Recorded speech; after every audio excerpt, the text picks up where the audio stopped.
Halo Sobat Dunia Seribu Besar, semoga Sobat selalu diberi kesehatan, panjang umur, dan rizki yang melimpah, amin.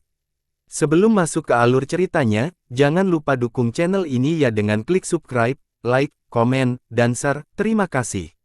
Mari kita lanjutkan perjalanan, Li Qiye. Saat anak emas, anak 100 klan, pangeran percikan ilahi, dan biksu hantu bersatu, mereka akan mewakili kekuatan terkuat di wilayah ini selama keturunan dari keturunan kaisar tidak datang. Mereka terkenal dan memiliki budidaya yang hebat, jadi meskipun petani dari ras lain ingin merebut harta karun ini, mereka tidak memiliki kekuatan yang diperlukan. Qi Urong Wanshui berada di antara para penggarap dari ras lain dan hendak pergi bersama kelompok ini, namun biksu hantu mengatupkan kedua tangannya dan menatap dengan mata berapi-api dan mengerikan, "Kepala Qi Urong, mohon tetap di sini." Hatinya tenggelam saat dia berpura-pura tidak mendengarkan, berpikir bahwa lawannya mungkin belum tentu bisa memastikan bahwa itu adalah dia. Mata mengerikan biksu hantu muncul saat senyuman gelap muncul ketika dia memperdalam nada bicaranya, "Kepala Qi Urong, apakah Anda ingin saya mengundang Anda keluar secara pribadi?" Matanya tertuju padanya. Semua orang kini memperhatikannya sehingga dia tidak bisa pergi meskipun dia menginginkannya. "Terima kasih." Qi Urong Wanshui menarik napas dalam-dalam sebelum melangkah keluar. Dia kemudian menggelengkan kepalanya untuk berkata, "Saya datang ke sini hanya untuk mencari pengalaman. Saya tidak punya niat untuk mendapatkan bagian dari harta karun itu." Biksu hantu mengungkapkan senyuman aneh dan berkata, "Kepala Qi Urong terlalu sopan. Kamu juga hantu jadi tentu saja kamu boleh tetap tinggal. Mungkin Anda bahkan bisa mendapatkan satu atau dua harta karun. Suku bayangan saljuku hanyalah suku kecil, jadi kami tidak bisa menangani harta karun yang besar. Namun, saya menghargai ketulusan Anda." Qi Urong Wanshui tahu bahwa ini bukan pertanda baik, tapi dia masih dengan tenang menyatakan, "Saya punya urusan lain yang harus diselesaikan, selamat tinggal."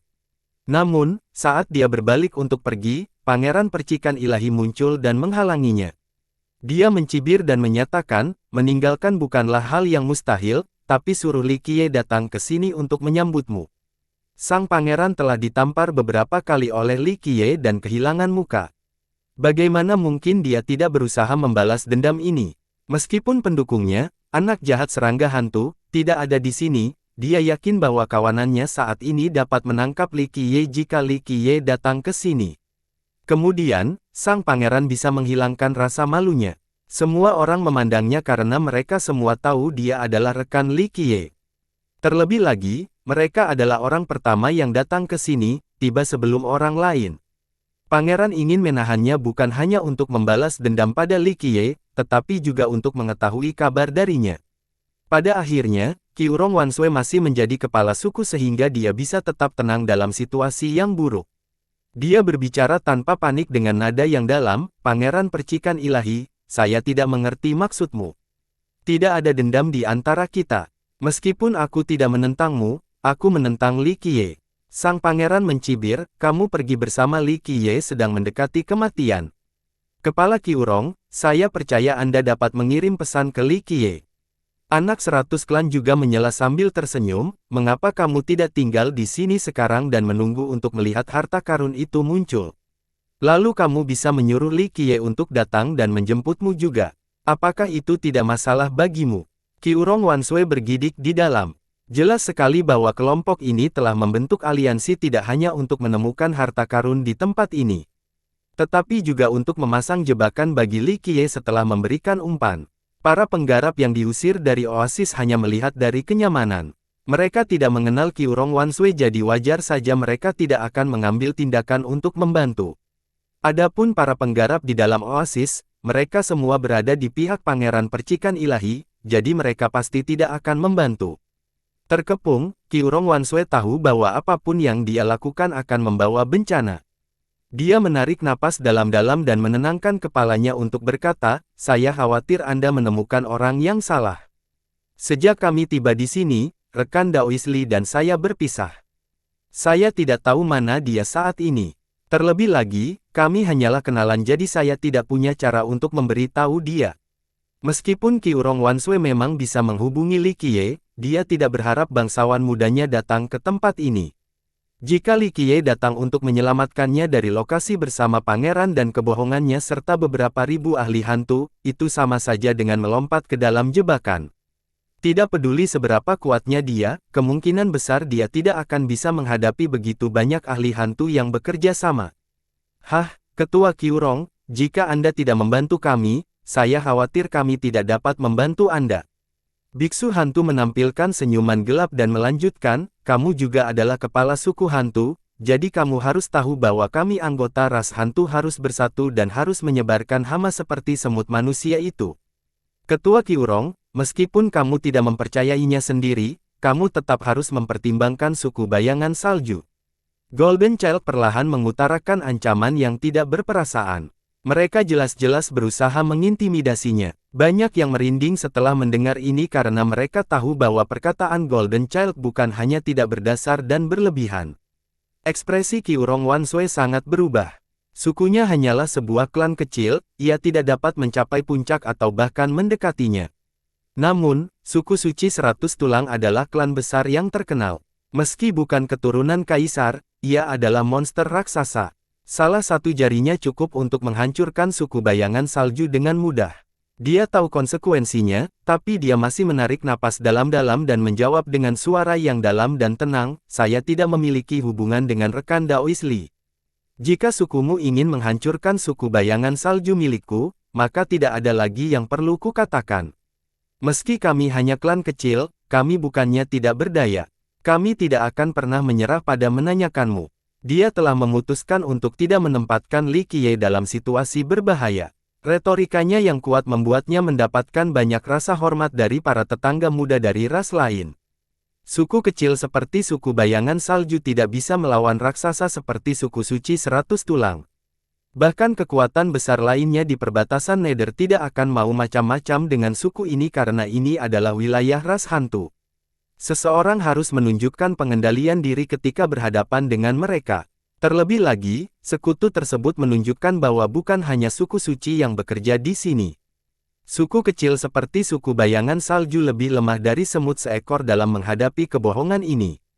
Namun, melawan keajaiban seperti Golden Child, Qiurong Wanshui, yang berasal dari suku kecil, masih berbicara dengan kuat tanpa menjauh.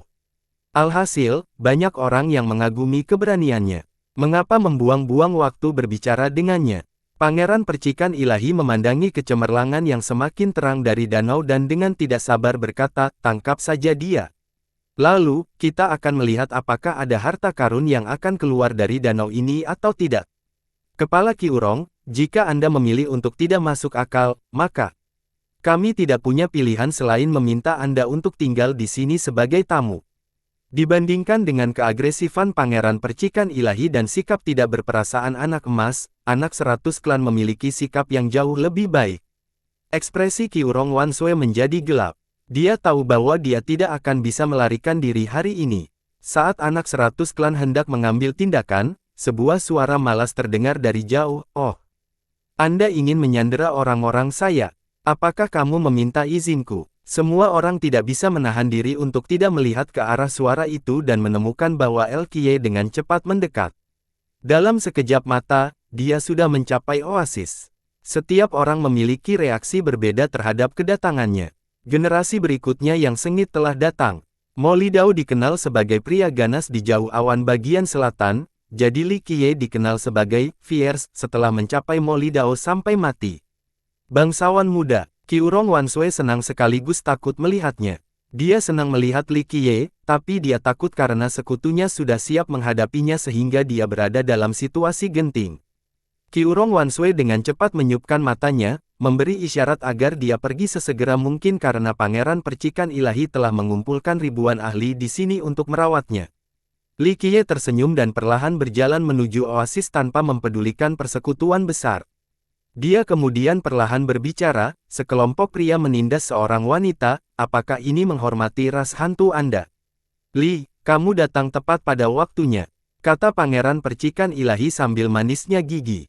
Setelah ditampar beberapa kali, dia menderita rasa malu dan hina yang luar biasa serta berharap untuk membalas dendam. Dia sangat membenci Li Qiye dan berharap dia bisa mengupas kulit Li Qiye dan mengoyak urat-uratnya, lalu memukulinya hingga berlutut untuk menghilangkan rasa malunya. Sayangnya, saudara iparnya pergi untuk menangkap Scarlet Flame Kilin dan anak jahat serangga hantu terbenam di dalam Dao. Pangeran Percikan Ilahi tidak berdaya bahkan jika dia ingin membalas dendam. Namun, dalam situasi saat ini, dia bekerja sama dengan kelompok biksu hantu, anak 100 klan, dan anak emas. Mereka berkumpul bersama dengan banyak murid dari kekuatan besar lainnya, menyebabkan kekuatan KAM mereka melonjak. Mengenai kekuatan, budidaya dan status, Pangeran Percikan Ilahi bukanlah tandingan 4 orang lainnya. Namun, para jenius ini sedang mencari terobosan. Mereka adalah para jenius di dunia Secret Nether, para elit dengan pemikiran yang hebat. Namun, keturunan dari garis keturunan Kaisar, anak suci bulan sabit Titanic dan anak jahat serangga hantu muncul di atas kepala mereka. Apalagi Jian Xuan tidak terkecuali. Bersaing melawan keturunan-keturunan ini akan sangat sulit di masa depan. Mereka merasa lebih baik bergabung dengan kubu Di Zuo. Begitu dia menjadi kaisar abadi di kemudian hari, mereka akan dianugerahi gelar dan negara dan akan memiliki jumlah kekuatan yang sama dengan keturunan kekuasaan. Oleh karena itu, kelompok ini bersatu. Saat ini, mereka semua menatap Li Qiye. Hal ini dapat digambarkan sebagai jalan yang selalu sempit bagi musuh. Mata Pangeran Percikan Ilahi dipenuhi amarah. Dia berharap bisa menghentakkan Li Qiye hingga jatuh ke tanah pada saat ini juga, tapi dia tahu bahwa Li Qiye sangat kuat dan dia tidak cukup bodoh untuk terburu-buru. Biksu hantu, anak emas, dan anak 100 klan saling memandang dan sangat ingin mencobanya. Mereka tidak berencana untuk melawannya sendirian dan malah ingin bekerja sama untuk menangkap Li Qiye dalam sekejap. Mereka semua jenius di dunia Secret Nether, jadi mereka sangat yakin bahwa mereka bisa menangkap Li Qiye yang sendirian jika mereka ingin bergabung. Li, kamu memilih untuk tidak memasuki surga penyambutan dan malah melangkah ke neraka yang tidak bersahabat. Kata Pangeran Percikan Ilahi dengan mata merah dengan gigi terkatup. Li Qiye menatapnya dengan malas dan menjawab, sial. Di mana, neraka, ini? Kalian berani menganggap dirimu bodoh. Bahkan jika itu adalah neraka, saya akan tetap membantai semuanya dan menginjak-injak mereka di bawah kaki saya. Oh, Buddha yang penyayang. Biksu hantu mulai bernyanyi. Himne Buddha muncul saat tubuh biksu hantu memancarkan aura bawah. Seolah-olah para Buddha kegelapan sedang naik dari tanah sambil mengeluarkan tawa yang tidak menyenangkan yang membuat orang bergidik. Biksu hantu terkenal tanpa ampun di dunia suci Nether. Banyak yang menjadi ketakutan setiap kali disebutkan. Derwan Li terlalu percaya diri. Anda datang ke tempat yang salah. Ini adalah dunia hantu, dan Anda sendiri tidak dapat memicu badai. Kata biksu hantu sambil tersenyum teduh. Dunia hantu. Li Qiye mengangkat dan menjawab, jadi bagaimana jika itu benar? Aku masih akan menembus langit yang disebut dunia hantu ini. Lalu, dia dengan santai berjalan menuju oasis. Anak emas, Pangeran Percikan Ilahi, biksu hantu, dan anak 100 klan saling berpandangan. 700 ahli hantu muda melakukan konstruksi maju untuk mencegah masuknya Li Qiye. Anak 100 klan mengungkapkan senyuman yang bukan senyuman dan berkata, rekan Daois Li, izin, tapi tempat ini milik ras hantu. Akan ada harga jika Anda ingin masuk. Li Qiye melirik ke arah para pemuda jenius, lalu ke beberapa ribu anggota hantu di oasis dan tertawa. Sementara itu, para penggarap hantu ini sangat bersemangat. Mereka memiliki orang-orang dari kekuatan besar dan juga sekte kecil. Cahaya harta karun dari danau menjadi semakin terang, sehingga harta karun itu mungkin akan segera keluar. Penonton yang bersemangat pun bergembira dan menunggu kesempatan untuk menunjukkan gigi. Jika mereka bisa berkontribusi, maka kelompok pemuda jenius pasti akan berbagi lebih banyak harta dengan mereka. Terlebih lagi, membunuh manusia seperti Li Qiye akan mengirimkan pesan kepada para penggarap ras lain, sesuatu yang akan dengan senang hati mereka lakukan. Benarkah? Li Qiye kemudian melihat ke arah Qiurong Wanshui sejenak sebelum menyelesaikan kalimatnya, hari ini, suasana hati saya sedang baik jadi saya akan memberi kalian kesempatan. Biarkan dia dengan patuh dan aku akan memaafkan kalian semua. Nada yang besar. Pangeran Percikan Ilahi dengan dingin tertawa sebelum berkata, kami bisa melakukan itu jika Anda menyerahkan diri. Jika Anda melakukannya, kami akan pergi dengan selamat. Beku ini dapat meyakinkan Anda bahwa kami akan melakukannya. Terlebih lagi, tidak ada yang akan membentuk suku bayangan salju. Tetapi jika Anda tidak bekerja sama, akan sulit untuk mengungkapkannya. Meskipun dunia suci Nether luas, tidak akan ada tempat bagi suku itu untuk hidup. Gosmong mengungkapkan seringai jahat. Ini juga bisa aku janjikan. Golden Child dengan dingin menambahkan. Dia adalah kerangka emas jadi dia berbicara tanpa emosi. Rekan Daois Lee harus memikirkan hal ini dengan hati-hati karena ini tidak hanya mempengaruhi Anda. Jika Anda ingin melawan semua hantu di dunia ini, maka Anda bukanlah satu-satunya yang mati tanpa penguburan, suku bayangan salju juga akan menderita akibatnya. Tidak akan ada tempat bagi mereka, yaitu, jika mereka bisa melarikan diri hidup-hidup, kata anak 100 klan sambil tersenyum. Tidak ada yang lebih baik bagi mereka selain Li Qiye yang dengan patuh menerima terpencilnya. Pada saat yang sama, para pembudidaya hantu muda lainnya seperti harimau yang mengintai mangsanya. Pada akhirnya, ini adalah kesempatan langka untuk memberikan kontribusi. Sementara itu, para kuat muda dari ras lain menyaksikan dengan jantung berdebar-debar. Ras hantu saat ini menjadi sangat agresif, dan berbohong kepada mereka terlalu menindas. Para pengamat muda ini percaya bahwa Li Qiye tidak mempunyai peluang yang sama sekali dan kematian adalah satu-satunya kemungkinan yang mungkin terjadi. Jika kelompok anak emas memilih untuk bekerja sama untuk menekan Li Qiye dan suku bayangan salju, maka banyak suku hantu lainnya yang akan bergabung. Bagi ras hantu, manusia bisa dibunuh kapan saja. Pada akhirnya, suku bayangan salju juga termasuk dalam ras hantu, tapi mereka hanyalah suku kecil. Siapa yang peduli? Banyak kekuatan besar yang akan dengan senang hati menyenangkan pangeran percikan ilahi sehingga mereka dapat berpegangan pada kaki di Zuo. Li Qiye terpaksa menemui jalan buntu dan tidak punya tempat lain untuk dituju. Jelas sekali bahwa kebohongan tersebut ingin membunuh Li Qiye. Tidak peduli seberapa kuatnya manusia seperti dia tidak akan mampu menghentikan 4 ahli sendirian. Terlebih lagi, melawan raksasa seperti sekte di belakang mereka, suku bayangan salju benar-benar tidak punya tujuan. Mereka bahkan bisa menghancurkan seluruhnya. Ini adalah jalan buntu. Penggarap dari ras lain mengasihani Li Qiye. Satu-satunya pilihannya adalah menerima dengan patuh dalam menghadapi situasi yang begitu terbengkalai. Melawan ras hantu adalah sia-sia dalam skenario ini. Jika Li Qiye menyerah, mungkin dia bisa menyelamatkan Qiurong Wanshui dan suku bayangan salju. Banyak orang bergidik, ras hantu sangat agresif. Hari ini, korbannya adalah Li Qiye, tapi besok, bisa jadi merekalah yang menjadi korbannya.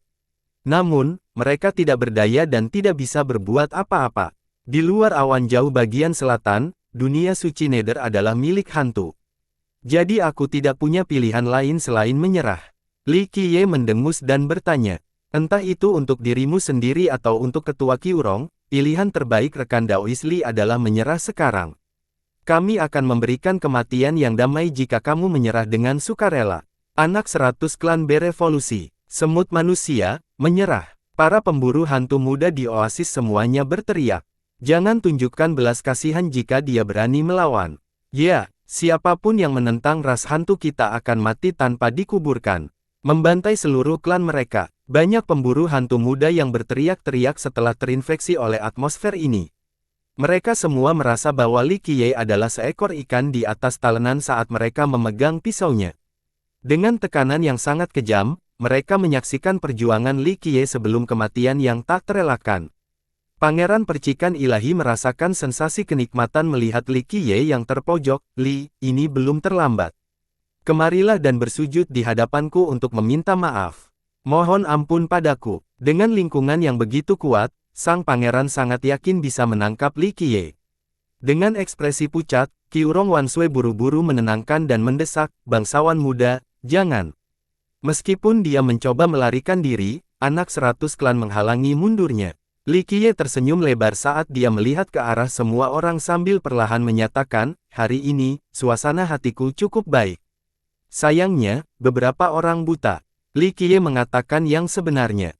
Setelah berusaha keras, dia akhirnya memahami misteri utama semut-semut itu dan memperoleh pemahaman umum tentang Grand Dao tersebut.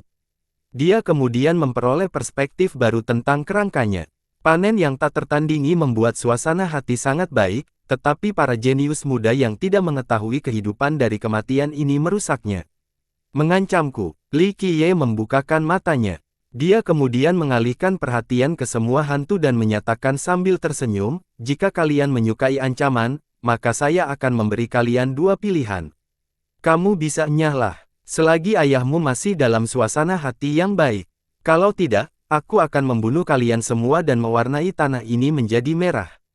Pernyataan beraninya yang tiba-tiba menyebabkan semua bayangan muda saling memandang sementara para memancarkan cahayanya. Bodoh.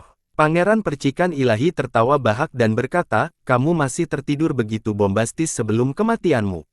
Sesama hantu, mari kita potong semut manusia ini menjadi beberapa bagian, beritahu semua ras di dunia ini bahwa siapapun yang melawan ras hantu kita tidak akan mendapatkan akhir yang baik. Terima kematianmu, bodoh. Para penggarap hantu sangat marah. Setelah perintah sang pangeran, kelompok itu bersemangat dan mengeluarkan teriakan perang mereka. Mereka tanpa henti mengambil harta mereka dan melepaskannya ke arah Li Qiye. Mereka dengan senang hati mencabik-cabiknya, mengantisipasi kesenangan dari kehancuran ini. Hati-hati, ekspresi Qiurong Wanshui sangat berubah saat dia berteriak dengan mendesak. Memperbaiki. Li Qiye dengan mudah mengambil pedang dari seorang yang berlari yang berdiri di luar oasis dan mengeluarkan cahaya hitam yang menutupi langit. Teknik pedang hitam yang menakutkan ini seperti lautan yang menenggelamkan dunia, seperti pohon jahat raksasa yang menembus langit. Ledakan, kecemerlangan seperti iblis hitam ini menekan semua senjata yang terbang menuju Li Qiye. Sinar pedang yang tak terhitung jumlahnya menembus ratusan ahli hantu dan menancapkannya ke tanah. Dengan desisan aneh, lampu hitam ini menyedot darah para ahli hantu seperti vampir. Pedang bumi dari pedang Tritunggal, sangat yin dan sangat jahat. Kemunculan pedang ini mirip dengan melepaskan ribuan setan dari neraka. Siapapun yang menyaksikan pedang ini akan merasakan hawa dingin menjalar ke tulang punggung mereka. Ah! Jeritan kira-kira terdengar satu demi satu. Hanya dengan satu pedang, ratusan ahli hantu menjadi mayat kering. Adegan ini membuat takut banyak penonton. Ekspresi Pangeran Percikan Ilahi menjadi jelek saat dia berteriak, bunuh hewan kecil ini. Mati! Para ahli hantu muda di oasis berteriak serempak. Mata merah mereka menunjukkan haus darah mereka sebagai kekuatan yang lebih dari 1000 orang yang ditujukan untuk Li Qiye. Di antara mereka, banyak di antaranya adalah bangsawan kerajaan dan orang suci kuno. Serangan gabungan dari begitu banyak orang akan menghancurkan bumi. Tidak perlu lagi menahan diri. Li Qiye tersenyum dan berkata sebelum membakar bumi secara horizontal ke arah mereka. Memperbaiki. Sebuah himne pedang bergema di 9 langit. Pedang ini benar-benar tanpa ampun. Seperti pedang tertinggi dari atas, pedang itu dikurung untuk membantai alam fana, tanpa menyisakan apapun. Ini adalah teknik pedang yang paling kejam dan mengesankan. Engah. Pedang ini menyapu meninggalkan pemandangan yang spektakuler. Kepala-kepala mulai beterbangan saat kolom-kolom darah menyembur keluar seperti mata air, menciptakan hujan yang optimal. Setelah kepala-kepala itu terbang, mereka masih bisa melihat tubuh mereka berdiri di sana, menyemburkan darahnya sendiri. Kepala-kepala itu kemudian diputar guling di tanah dengan mata terbuka lebar. Bahkan pada saat kematian mereka, mereka tidak dapat membedakan tebasan pedang itu. Semua orang terkejut dengan pemandangan ini. Satu pedang untuk membunuh 1000. Darah kemudian mencapai tanah dan mengalir seperti sungai, menciptakan adegan oke. Anak emas, Pangeran Percikan Ilahi, Biksu Hantu, dan anak 100 klan menjadi sangat khawatir. Gosmong kemudian berteriak, aktifkan formasi. Dia kemudian mengeluarkan skrip arai, menyebabkan asap hitam dalam jumlah besar memenuhi oasis. Mereka berempat berdiri dalam formasi, masing-masing memimpin sudut. Qiurong Wanshui juga terseret ke dalam formasi. Mereka berempat ingin memancing Li Qiye ke dalam perangkap, jadi mereka memenjarakannya di tengah formasi, area paling berbahaya. Udara mengerikan mengelilingi seluruh formasi bersama dengan nyanyian Buddha dan pancaran cahaya Buddha yang cerah. Semua orang merasakan hawa dingin seolah-olah hantu Buddha sedang keluar dari neraka. Memang ada biksu hantu yang mengenakan jubah biara muncul dalam formasi. Mereka tidak mempunyai daging dan hanya tulang. Nyanyian mereka menciptakan formasi bawah raksasa ini. Formasi rahasia hantu Zen dari suku hantu Zen. Seseorang mengenali formasi besar ini dan berteriak. Semua penggarap di luar formasi dengan cepat melarikan diri sangat jauh, kaget. Rumor mengatakan bahwa seni rahasia hantu Zen adalah teknik yang sangat jahat yang dikembangkan oleh biksu hantu, dan formasi yang dihasilkannya bahkan lebih mengerikan. Dikatakan bahwa mereka yang terjebak dalam formasi semuanya akan dimurnikan menjadi boneka. 4 Buddha raksasa muncul di 4 penjuru, menyebabkan energi bawah yang besar menyebar. Li, jika kamu ingin menyelamatkannya, masuklah. Jika tidak, dia akan menjadi boneka dalam waktu 3 menit. 4 Buddha bawah diciptakan oleh 4 orang jenius. Mereka menggunakan kekuatan formasi untuk berubah menjadi Buddha bawah dan menggunakan energi darah mereka yang melonjak untuk mendorong formasi ini. Ah! Qiurong Wanshui berteriak ketakutan. Permainan anak-anak. Li Qiye memutar. Ruang di sekitarnya tiba-tiba bergetar. Dengan kecepatan ekstrim, dia tiba-tiba menghilang sebelum muncul di dalam formasi rahasia. Kecepatannya terlalu cepat sehingga tidak ada yang melihat bagaimana dia masuk ke dalam formasi. Semua petani tersentak melihat pemandangan ini. Seseorang berkata, terburu-buru dalam formasi hantu ini sama saja dengan bunuh diri. Jika dia terjebak di dalam, maka dia akan disempurnakan hanya dalam 3 menit. Dia terlalu ceroboh meskipun dia mencoba menyelamatkan seseorang. Meskipun membunuh 1000 orang dengan satu pedang adalah hal yang luar biasa, banyak orang berasumsi bahwa dia ingin bunuh diri ketika dia mengerahkan ke dalam formasi. Di tengah formasi hantu Zen, Qiurong Wanshui terjebak oleh kerangka biksu segerombolan. Mereka memancarkan energi yang mengerikan, menyebabkan dia menjadi pucat karena ketakutan. Dia dengan cepat menyalurkan energi darahnya yang kuat untuk menciptakan penghalang perlindungan. Tepat pada saat berbahaya ini ketika dia benar-benar pucat, dia merasakan tubuhnya menjadi ringan seolah-olah seseorang sedang menariknya. Dia sangat ketakutan. Namun, begitu dia memeluk dada yang keras dan mencium aroma yang familiar, jantungnya yang mengamuk segera menjadi tenang. Dengan soaring immortal fisik miliknya, kecepatan Li Qiye terlalu cepat sehingga formasi mengerikan itu tidak bisa mempengaruhinya. Reaksi formasinya jauh lebih lambat dibandingkan Li Qiye, jadi dia berhasil menggali ke tengah dan menangkap Qiurong Wanshui yang terperangkap. Kecepatan soaring immortal fisik tidak ada duanya, itu akan menyebabkan ruang waktu di sekitar tubuhnya menjadi satu ketukan lebih lambat. Dia mengitari formasi seolah-olah itu adalah rumah kosong. Keempat jenius itu mengejutkan sekaligus marah setelah melihat pemandangan seperti itu, jadi mereka berteriak, bunuh. Mereka menuangkan seluruh energi darah mereka ke dalam formasi.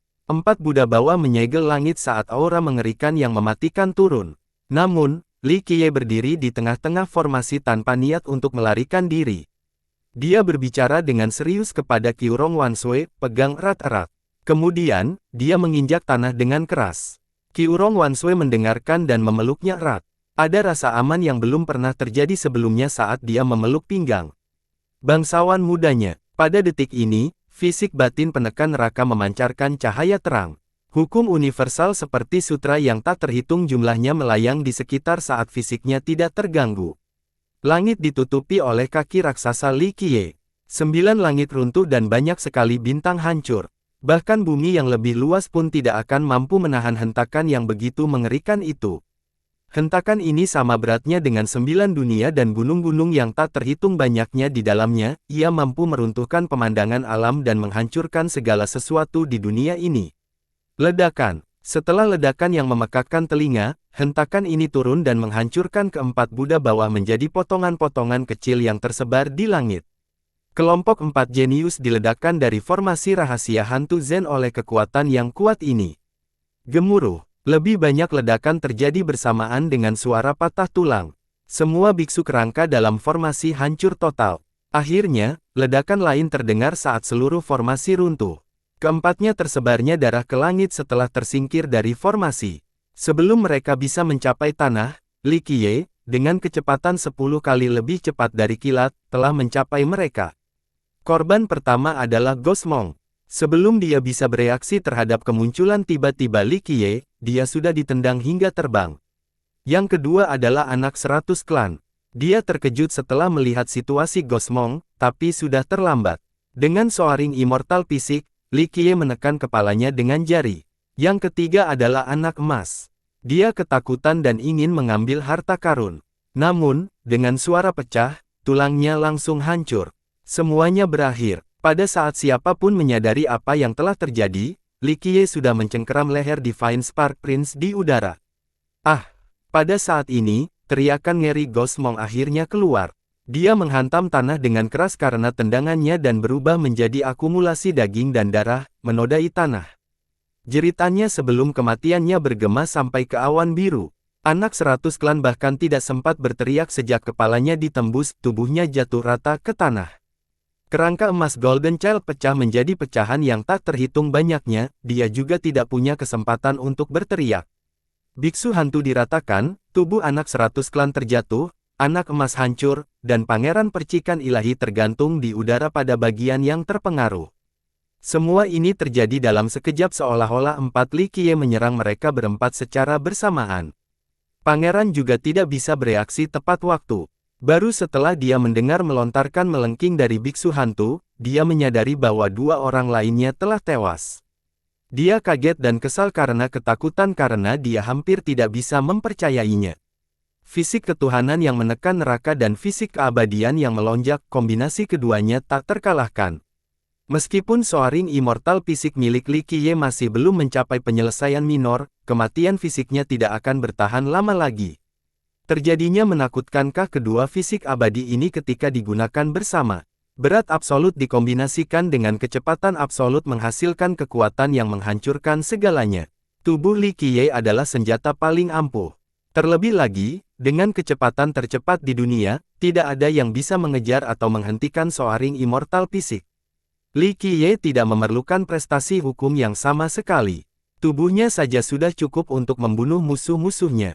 Akan ada batas kekuatan serangan seseorang ketika hanya mengolah satu fisik abadi. Namun, sinergi antara Hell Suppressing Godly Fisik dan Soaring Immortal Fisik terlalu besar. Segalanya menjadi sederhana ketika keduanya dimanfaatkan bersama. Tidak diperlukan lagi teknik, hukum, dan Grand Dao yang mendalam, berat murni dan kecepatan murni saja sudah cukup. Baik para penggarap di luar maupun hantu-hantu muda di dalam oasis merasa ketakutan dan terguncang. Satu pedang yang membunuh 1000 sudah lebih dari sekedar mengerikan, namun Li Qiye mengalahkan formasi tersebut bersama dengan 4 orang jenius hanya dalam hitungan detik.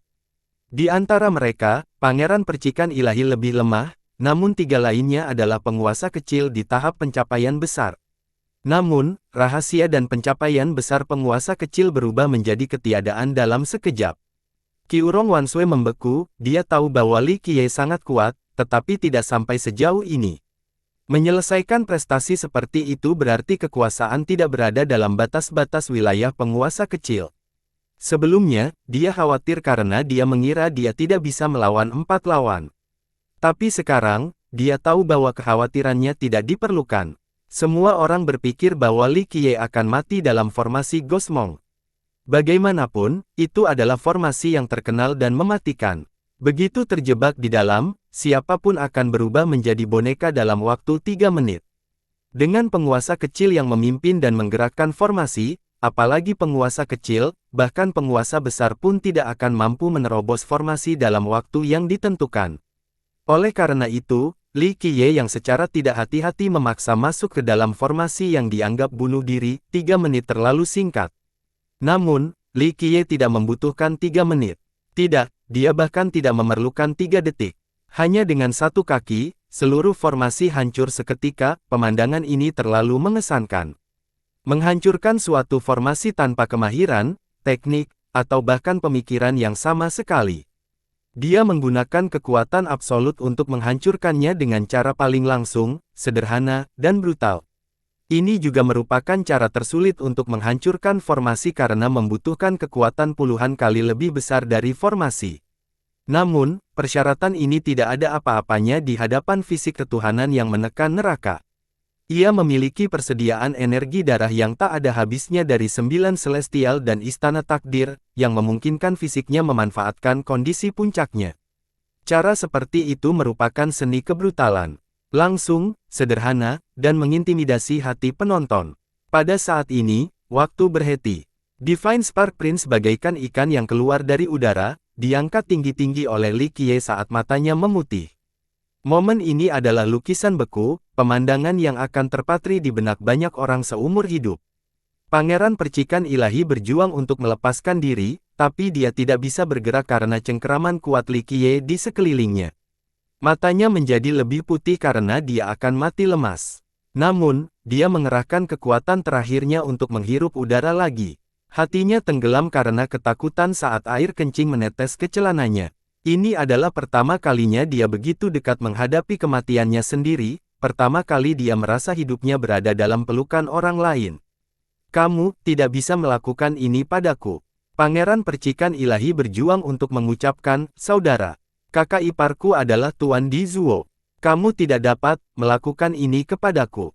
Jika kamu menyakiti, bahkan sehelai rambut pun di kepalaku, kakak iparku tidak akan memaafkanmu. Tidak akan ada tempat di mana kamu bisa bersembunyi. Pada saat hidup dan mati ini, Pangeran Percikan Ilahi menyebutkan dukungannya.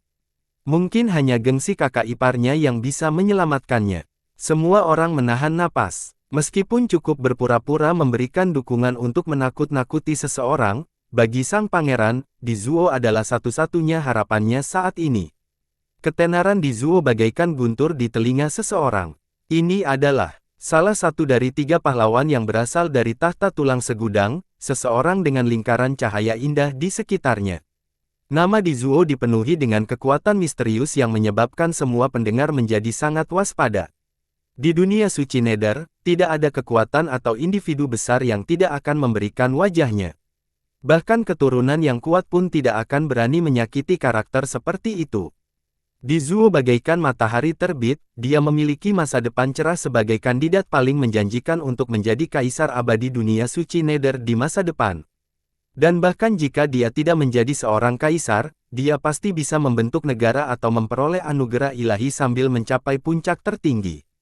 Siapapun, tidak peduli siapa mereka, bersedia berteman dengan talenta muda yang menjanjikan.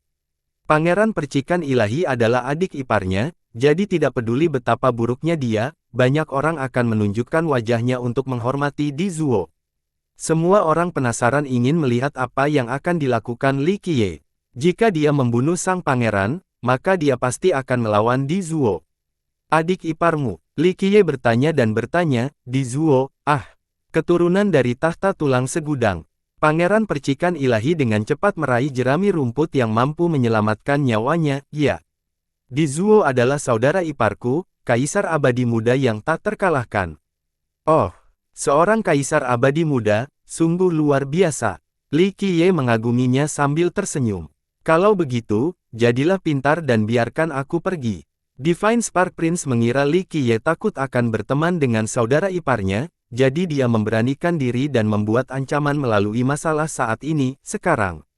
Jika kamu melepaskanku sekarang, aku akan meminta bantuanku, saudara ipar untuk menghindarkanmu. Jika dia mengambil tindakan, dia akan membunuhmu dalam 3 gerakan. Li Qiye tertawa terbahak-bahak setelah mendengar ancaman sang pangeran. Li Qiye menggelengkan kepalanya dan berkata, Pangeran Percikan Ilahi, oh Pangeran Percikan Ilahi, kamu benar-benar seorang kantong jerami. Menyembah kakak iparmu sebagai kaisar abadi. Kakak iparmu, Di Zuo. Sejujurnya, ayahmu tidak tahu siapa dia. Dia bukan siapa-siapa di mataku. Jadi bagaimana jika dia adalah kaisar abadi muda?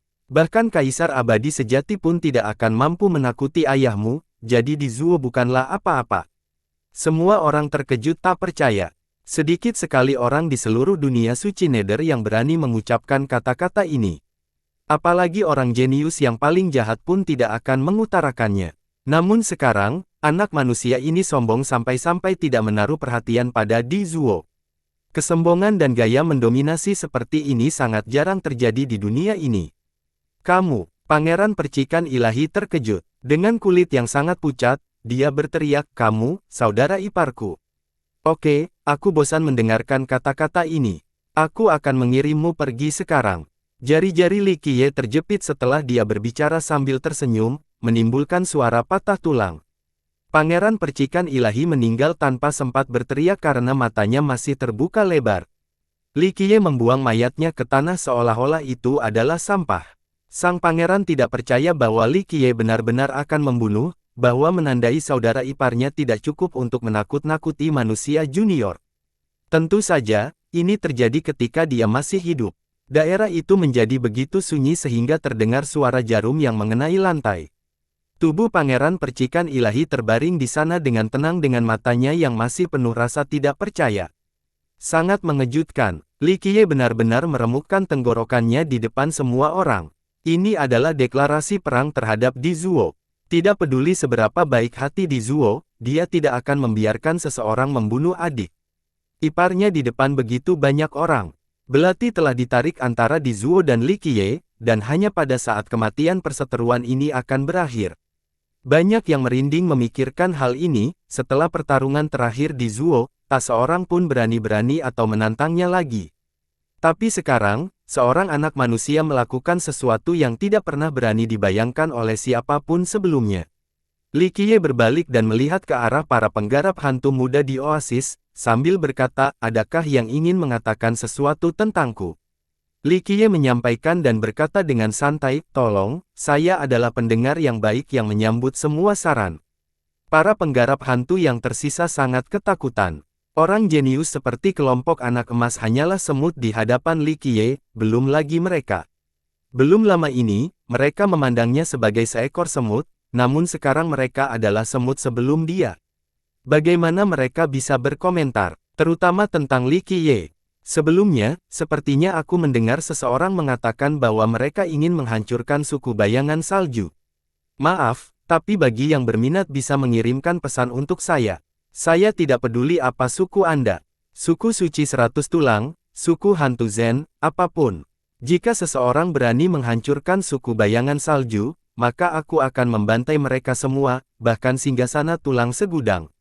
Alasanku sangat sederhana. Mereka yang berani menyentuh orang-orang di bawah perlindunganku, ayahmu akan menghancurkan mereka. Semua orang saling melirik sambil mencoba memahami kata-kata agresif tersebut. Selama berabad-abad, tidak ada seorang pun yang berani mengatakan bahwa mereka akan menghancurkan singgasana tulang segudang, apalagi seorang anak manusia yang gila. Namun, tidak ada seorang pun yang berani menyuarakan ketidakpuasan mereka terhadap Li Qiye.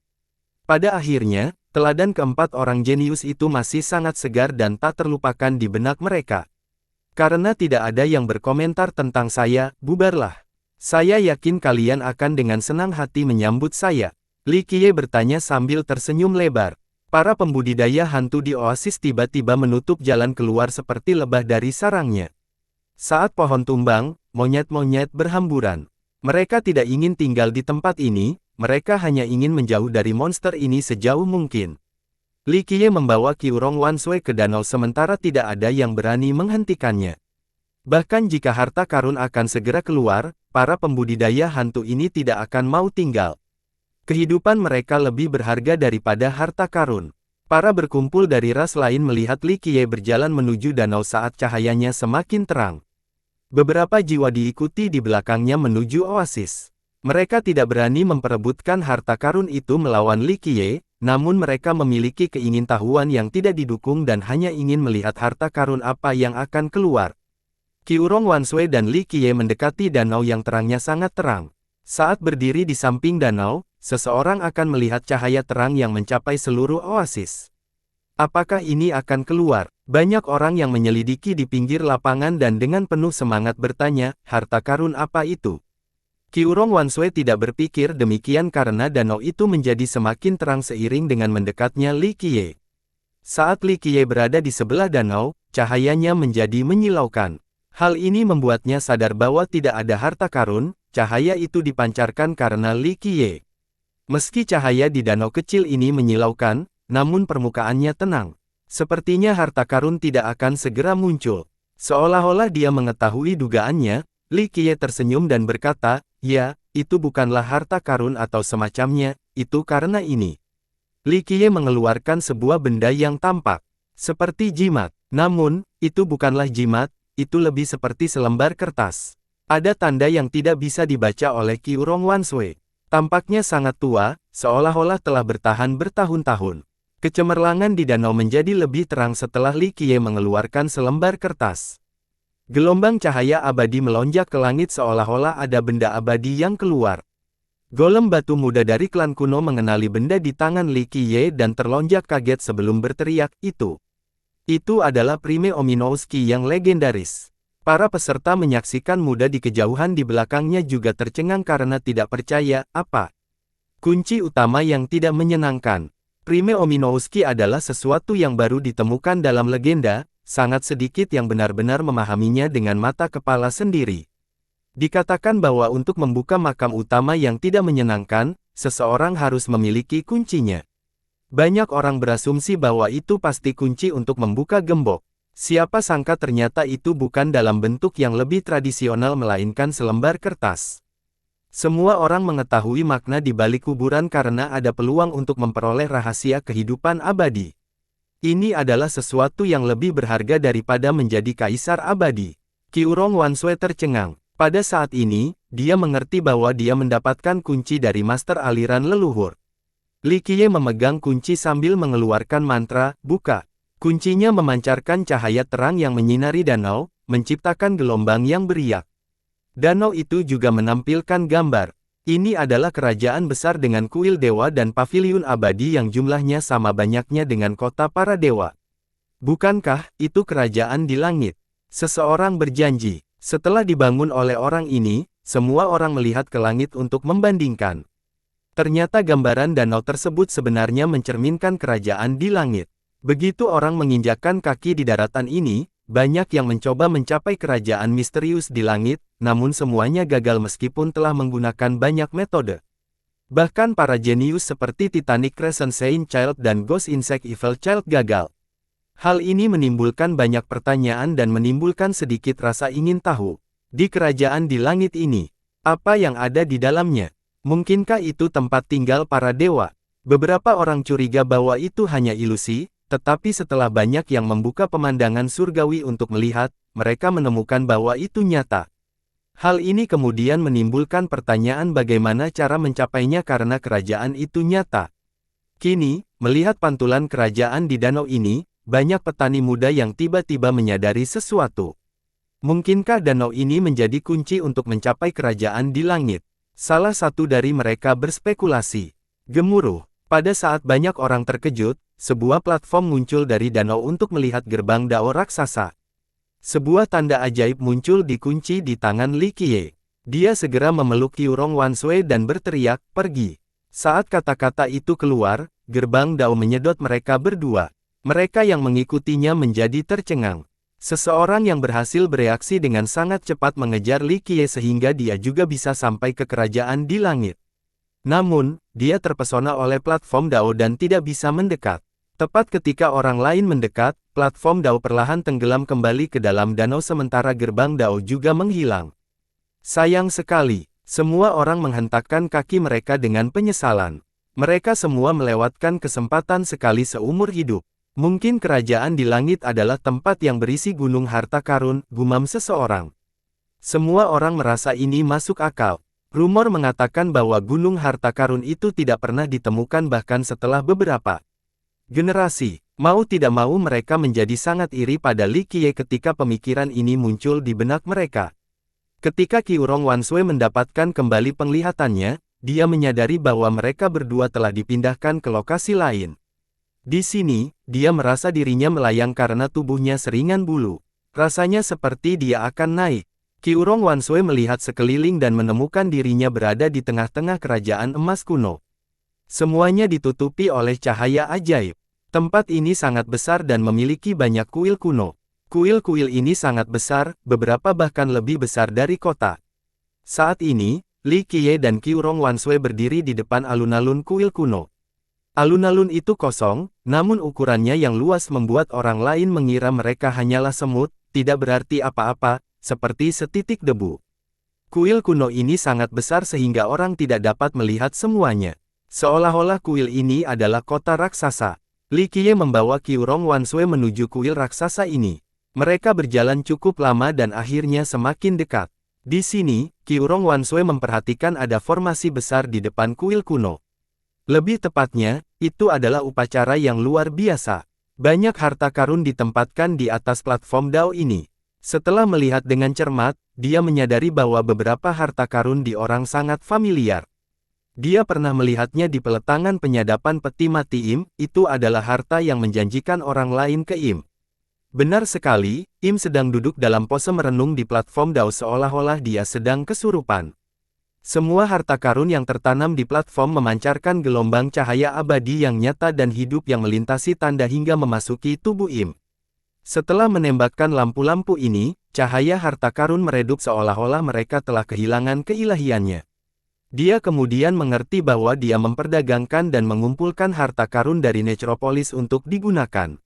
Dia berbisik kepada Li Qiye yang berada di sebelahnya, apa yang Im coba lakukan. Li Qiye menunjuk ke arah kuil raksasa di depan mereka dan menjawab, dia ingin membuka pintu ke tempat itu. Dia menghabiskan banyak waktu untuk mengumpulkan harta karun dari Necropolis untuk mendapatkan keilahian yang tersembunyi di dalamnya. Hanya sejumlah besar keilahian yang dapat terhubung ke sisi lain untuk membuka pintu itu. Qi Urong Wanshui menatap kuil kuno itu dan menyadari bahwa pintunya sangat besar, itu bahkan lebih besar dari gerbang kota. Itu tidak tertutup, tapi penghalang cahaya menghalangi jalan, membuatnya tampak seolah-olah jalan itu telah ditutup dengan metode tertinggi. Namun, ini bukanlah alasan mengapa dia terkejut. Dia melihat melalui cahaya dan memperhatikan pemandangan di dalam kuil kuno dan mendapati dirinya benar-benar terpana. Di dalam kuil kuno ada langit tak berujung yang dipenuhi bintang. Dengan kata lain, ini adalah dunia besar lainnya. Ini adalah dunia besar yang rusak. Bintang-bintang runtuh saat langit hancur. Itu adalah dunia mati di mana lautan petir yang tak berujung menenggelamkan segalanya. Semuanya hancur. Sepertinya ada sesuatu yang merobek segalanya. Dan tontonan ini bukanlah bagian yang paling mengerikan. Hujan mayat yang tak terhitung banyaknya jatuhan dari udara. Ada berbagai macam makhluk. Dari binatang raksasa, mayat manusia yang dimumikan, hingga tubuh yang mirip semut. Ringkasnya, ada banyak sekali tubuh yang jatuh dari langit, pemandangan yang sangat mengerikan. Di langit ada pintu besar yang terbuka, sumber dari mayat-mayat yang jatuhan. Tampaknya kekuatan yang ingin menghancurkan dunia ini datang dari pintu ini. Qi Urong Wanshui melihat bayangan berdiri di dekat pintu di langit ini. Tampaknya bayangan ini mencoba menghentikan kekuatan untuk mengobrak-abrik dunia, mencoba menyegel tubuh yang tak terhitung. Jumlahnya yang berjatuhan. Seseorang tidak dapat membedakan bayangan ini dengan jelas karena mereka hanya dapat melihat garis luar yang samar-samar, sehingga seolah-olah bayangan ini hanyalah ilusi. Apa itu? Tanya Qi Urong Wanshui. Dia merasakan hawa dingin menyebar ke seluruh tubuhnya. Di dalam kuil ada gambaran mengerikan tentang akhir zaman. Kekuatan yang menghancurkan dunia dan mayat yang tak terhitung banyaknya jatuhan dari langit memberi peringatan buruk. Li Qiye mengingatnya beberapa saat. Akhirnya, dia menenangkan dan dengan lembut menghela nafas, bencana, kutukan, hukuman dari surga. Qi Urong Wanshui melihat ke arah bayangan yang mencoba mengemukakan keadaan dan bertanya, apakah itu hanya ilusi? Li Qiye juga melihat ke arah bayangan itu, tapi dia tidak menjawab. Beberapa waktu kemudian, Qi Urong Wanshui memutar kembali ke Im yang duduk di platform Dao. Saat ini, dia telah menyerap semua cahaya abadi dari harta karun itu. Bagaimana Im bisa masuk ke sini? Qi Urong Wanshui dengan penasaran bertanya, apakah dia juga memiliki kunci utama yang tidak menyenangkan? Tidak, Li Qiye menggelengkan kepalanya sebagai jawaban, Im berbeda dari orang lain. Selama kondisinya ada, dia bisa masuk. Namun, Im pasti tidak bisa memasuki kuil kuno ini.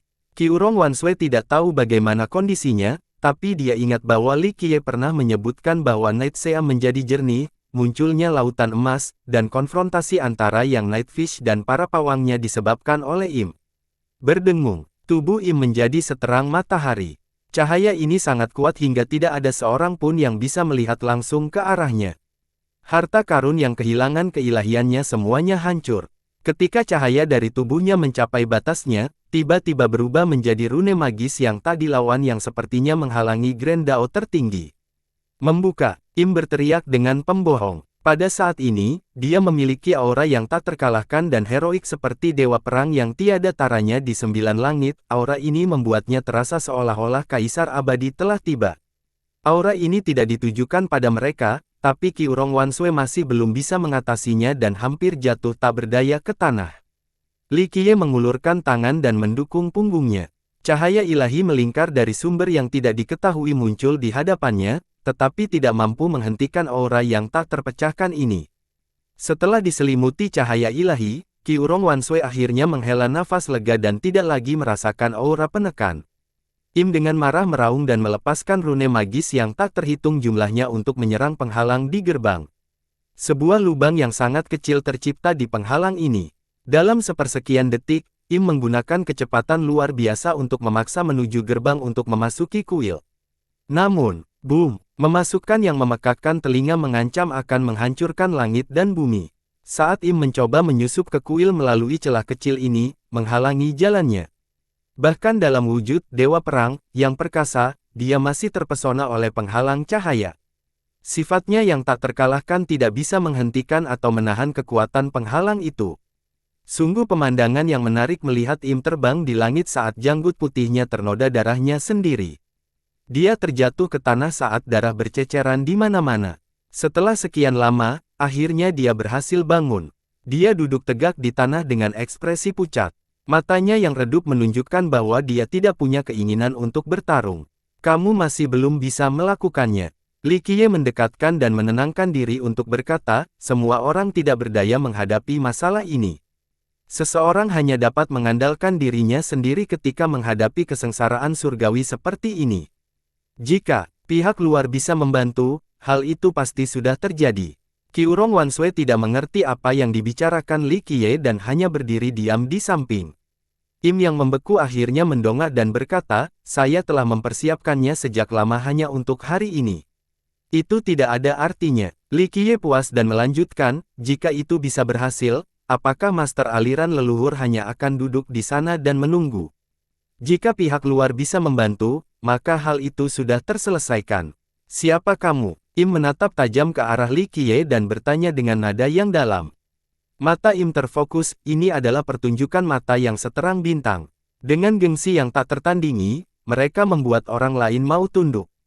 Li Qiye tidak terpengaruh olehnya dan menjawab, siapa saya tidak penting. Namun, saya akan memberi Anda kesempatan, mungkin Anda akan menemukan keselamatan. Im yang terkejut itu hidup kembali dan menenangkan kepalanya untuk berkata, keselamatan. Aku seharusnya diselamatkan di masa lalu tapi.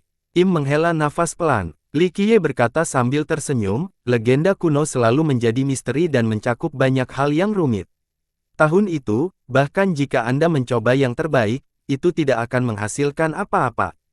Senyum Im dipenuhi dengan kepahitan, penyesalan, dan ketidakberdayaan. Senyuman yang satu ini mengandung terlalu banyak emosi. Li Qiye menghibur, saya mendengar bahwa Anda menggunakan darah Anda untuk upacara pengorbanan tahun itu. Anda sudah mencoba yang terbaik. Im menenangkan dan tertawa getir. Setelah sekian lama, Im menjawab, tidak, itu untuk meminta maaf. Tidak perlu berkecil hati, masih ada peluang. Misalnya, saya. Li Qiye menatapnya dan berkata sambil menunjuk ke hidungnya sendiri, jika kamu setuju untuk membantuku, maka tidak peduli apakah itu untuk keselamatan atau pengampunan, akan ada peluang. Kesempatan apa? Saya bertanya dengan serius. Li Qiye menunjuk ke arah langit dan berkata, aku ingin mendeklarasikan perang, aku ingin mengoyak langit itu, aku ingin menembus tempat terkutuk itu, aku ingin menggali keberadaan di kutuk itu, aku ingin menghilangkan kabut yang menghalangi semuanya, hal-hal. Menyatakan perang, haha, ha. Im tertawa terbahak-bahak seolah dia baru saja mendengar hal lucu di dunia. Hanya kamu, hahaha. Aku tertawa bahak sambil menunjuk ke arah Li Qiye. Dia tertawa sampai dia tidak bisa lagi berdiri tegak. Sepertinya kamu tidak percaya padaku. Li Qiye tidak peduli dengan tawanya dan berkata dengan santai. Aku berjuang untuk berhenti tertawa dan tertawa untuk berkata, aku tidak meremehkanmu. Hanya saja ingin menghancurkan langit itu. Kaisar bahkan abadi pun tidak akan mampu melakukannya, apalagi kamu. Li Qiye membalas, bukan berarti mustahil bagi seorang kaisar abadi, itu tergantung apakah mereka punya keberanian untuk melawan atau tidak. Jangan lupa bahwa, di masa lalu, kaisar abadi Fei yang telah bertarung hingga langit runtuh sementara iblis dan dewa berteriak. Akhirnya, dia sepenuhnya menekan tempat itu. Bahkan kaisar abadi Fei yang tidak akan mampu menghancurkan langit itu. Im menyembunyikan kepalanya dan berkata, meskipun dia berada di sana untuk waktu yang sangat lama, dia masih tidak bisa mengobrak-abrik area terkutuk itu. Karena ini masalah ras hantumu. Itu hanyalah sebuah tantangan bagi Kaisar Abadi Fei Yang. Menekan tempat itu selama satu generasi sudah cukup. Bagaimana kabarmu? Im melihat ke arah Li Qiye dan bertanya, kamu juga seorang manusia jadi tempat ini tidak ada dalam batasmu. Li Qiye menambahkan matanya dan tersenyum setelah lama memikirkannya, belum tentu. Saya mungkin manusia, tetapi ada beberapa hal yang ingin saya jelaskan. Keberanian yang terpuji, tapi kamu tidak akan melakukannya. Im menenangkan kepalanya, dan berkata, benarkah? Li Qiye sambil tersenyum menjawab, saya kira tidak. Meskipun pemikiranku saat ini jauh dari Kaisar Abadi, metodeku pastinya tidak lebih lemah dari satu. Lebih penting lagi, saya memiliki sesuatu yang tidak dimiliki oleh Kaisar Abadi.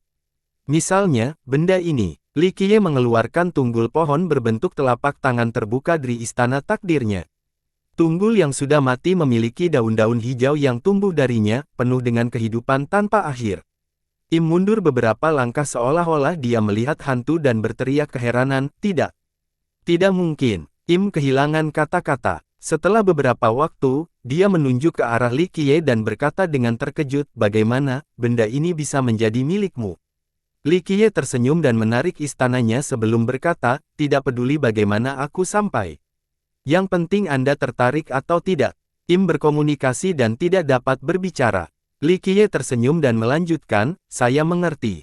Ini adalah jalan menuju kematian. Anda dapat menyarankan dan memberi saya penjelasannya nanti. Tentu saja, jangan biarkan aku menunggu terlalu lama. Im memandang Li Qiye, orang tidak akan tahu apa yang dia pikirkan. Setelah sekian lama, dia menarik napas dalam-dalam dan bertanya, apa yang ingin kamu lakukan? Li Qiye menjawab, saya membutuhkan seseorang untuk membukakan jalan bagi saya. Dengan Anda sebagai garda depan, saya dapat mencapai lebih banyak hal. Hanya dengan aku, Im menyembunyikan kepalanya dan berkata, saya sendiri tidak akan melakukannya. Ini bukan karena saya takut mati, kematian di suatu tempat adalah keselamatan.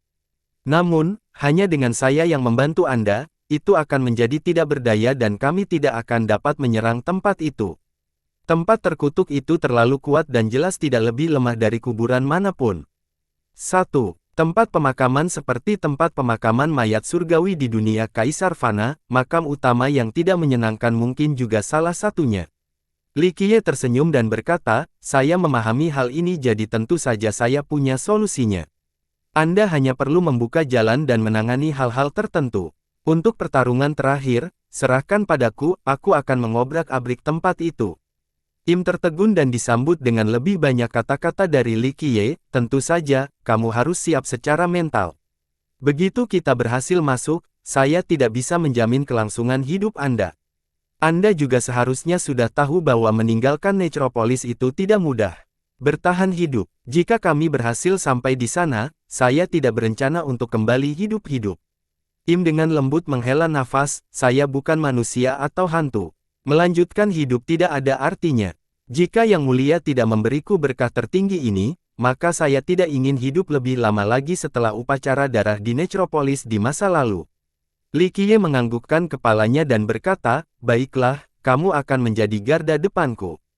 Itu akan sangat spektakuler. Im meraih tangan Li Qiye dan menyetujui, bagus, saya harap kamu sukses. Nama saya Qin Guangwang, saya sudah lama tidak menggunakan nama ini. Aku tahu. Li Qiye terkekeh dan berkata, kamu mungkin belum pernah mendengar namaku sebelumnya. Itu adalah Li Qiye. Qin Guangwang menggumamkan namanya berulang kali. Lalu dia menatap Li Qiye, sepertinya aku pernah mendengar nama ini sebelumnya. Li Qiye tersenyum dan melihat kembali ke kuil kuno, kalau begitu saya akan memulai. Apa yang ingin kamu lakukan? Qin Guangwang yang bingung bertanya. Li Qiye menjawab, jangan khawatir, saya tidak akan melakukan hal gila. Saya hanya datang ke sini untuk melihat beberapa hal. Juga, saya di sini untuk meminjam barang tertentu. Meminjam. Qin Guangwang bingung. Dia tidak bisa menahan diri untuk tidak melihat ke arah Li Qiye. Lalu kembali ke kuil kuno sebelum dia tiba-tiba sepertinya menyadari sesuatu. Li Qiye melangkah menuju kuil kuno, segera diikuti oleh Qiurong Wanshui. Dia tidak mengerti apa yang mereka bicarakan, tapi dia juga tidak bertanya. Jika Li Qiye ingin bicara, maka dia pasti akan melihatnya. Li Qiye berdiri di depan gerbang dan perlahan-lahan mengeluarkan sebuah kotak dengan banyak segel di atasnya. Dia mengangkat kotak itu dengan kedua tangannya sambil menunjukkan ekspresi yang sangat serius. Barang ini, Qin Guangwang cukup mengejutkan. Dia jelas tahu apa isi kotak ini. Saya meminjamnya. Li Qiye tersenyum lalu menarik napas dalam-dalam. Setelah itu, dia menutup matanya dan membuka istana takdirnya, lalu tunggul kayu itu muncul di tangannya. Li Qiye sepertinya sedang berdoa, saya akan menyatakan melawan perang langit dan menghancurkan kabut ini. Saya berjuang untuk memecahkan misteri jadi saya membutuhkan barang tertentu. Hari ini, saya di sini untuk berdoa dengan tulus dan berharap Anda akan meminjamkannya kepada saya. Kudengar armor perang legendaris ada di sini. Hari ini, saya ingin meminjamnya dan saya akan mengembalikannya setelah saya menang. Setelah berdoa, Li Qiye perlahan membuka kotak itu. Sebuah cahaya menyala sebelum menghilang di dalam kuil kuno, lalu dia menutup penutupnya. Sementara itu, daun-daun hijau di tunggul pohon memancarkan cahaya hijau saat gelombang cahaya yang tampak hidup mengalir ke tubuh Li Qiye, memberinya vitalitas tanpa batas. Qiurong Wanshui dan Qin Guangwang menahan napas sambil menatap langit di dalam kuil kuno. Setelah sekian lama, sebuah cahaya tiba-tiba keluar dari dalam kuil kuno. Itu adalah cahaya yang sama yang terbang keluar dari kotak kuno di tangan Li Qiye. Sekarang, benda itu telah kembali ke kotaknya. Tak lama kemudian, sekelompok cahaya keluar dari kuil kuno, tetapi Qiurong Wanshui tidak dapat membedakan bentuknya dengan jelas. Lampu-lampu ini masuk ke dalam Li Qiye dan beresonansi dengan lampu hijau. Suara dentang muncul di sekujur tubuhnya seolah-olah baju perang sedang dikenakan. Li Qiye perlahan-lahan menyimpan kotak itu dan menerima Fate Palace miliknya dan menunggul pohonnya. Li Qiye membuka matanya dan menghela napas lega. Kesuksesan. Qin Guangwang juga melunak. Dia kemudian menutup, karena kamu mampu menggali benda mistis itu. Dikombinasikan dengan baju besi perang ini, kamu pasti akan mampu bertahan dalam pertempuran. Saya harap begitu. Li Qiye dengan tenang berkata, ini hanya satu lapisan pertahanan lagi. Kami tidak dapat menentukan siapa pemenangnya sampai akhir. Namun, saya yakin saya tidak akan menjadi orang pertama yang mati. Gemuruh. Sebuah ledakan terjadi di kuil kuno seolah-olah langit dan hancur bumi sementara seluruh dunia bergoyang. Di langit di dalam kuil kuno, bayangan di dekat gerbang tiba-tiba memancarkan cahaya terang dan meletus dengan kekuatan yang mampu menghancurkan segala sesuatu untuk memblokir kutukan dari langit. Perubahan mendadak ini mengejutkan Qiurong Wanshui, menyebabkan dia berteriak, apa yang terjadi? Li Qiye menatap pemandangan di dalam kuil dan menenangkan, ini adalah titik balik. Pada akhirnya, pertaruhan terakhir masih diperlukan. Sebuah daurune muncul di tanah dan, sebelum Qiurong Wanshui mengetahui apa yang sedang terjadi, dia kehilangan penglihatannya. Li Qiye, Qin Guangwang, dan Qiurong Wanshui semuanya dikirim keluar. Di tanah Dauras hantu, bumi yang dulunya berwarna-warni kehilangan warnanya. Cahaya yang menembus langit padam seolah seluruh energi telah dicabut. Tidak ada yang tahu apa yang sedang terjadi.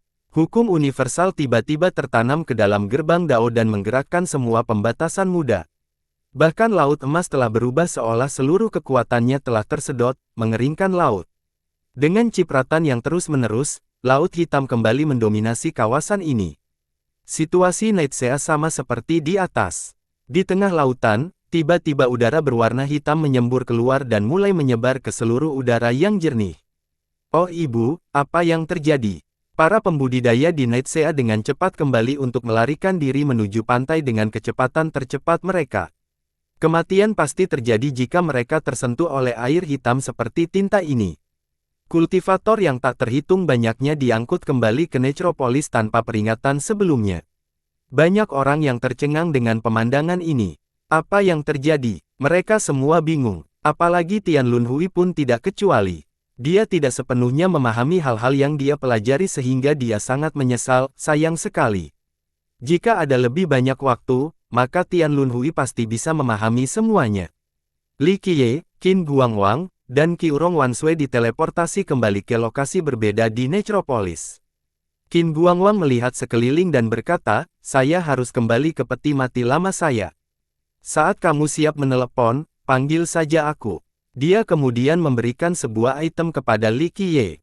Li Qiye menerima barang itu dan menganggukkan kepalanya untuk berkata, yang pasti, saya akan menyerahkan kiriman depan kepada Anda. Qin Guangwang kemudian kembali dan menghilang tanpa jejak. Qiurong Wanshui merasa aneh dan bertanya, bangsawan muda, apakah itu manusia atau hantu? 1. Di sini, saya cukup yakin dia bertanya apakah dia orang luar atau sentimen. Dia bukan manusia atau hantu. Dia hanyalah keberadaan setelah upacara darah. Li Qiye tersenyum dan menjawab. Dia tidak tahu apa itu upacara darah, tapi dia tidak bertanya lebih jauh. Dia malah menanyakan hal lain, bangsawan muda, apa yang harus kita lakukan sekarang? Li Qiye membuka matanya dan menjawab, kita akan pergi ke aliran nenek moyang. Hanya masalah Huang Jiaofu yang tersisa untuk diselesaikan. Sudah waktunya bagi kita untuk meninggalkan Necropolis. Li Qiye telah mendapatkan barang yang dia inginkan, sekarang saatnya memasuki makam perdana yang tidak menyenangkan. Pulau mitos yang hilang ada di sana dan ada hal lain yang harus dia dapatkan di sana.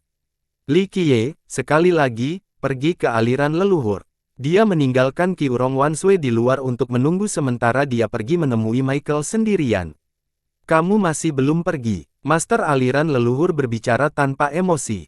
Tampaknya olah sang master sangat tidak ramah terhadap Li Qiye. Saya baru saja keluar dari tempat itu. Li Qiye berkata sambil tersenyum, mungkin saya memiliki beberapa informasi yang mungkin menarik bagi Anda.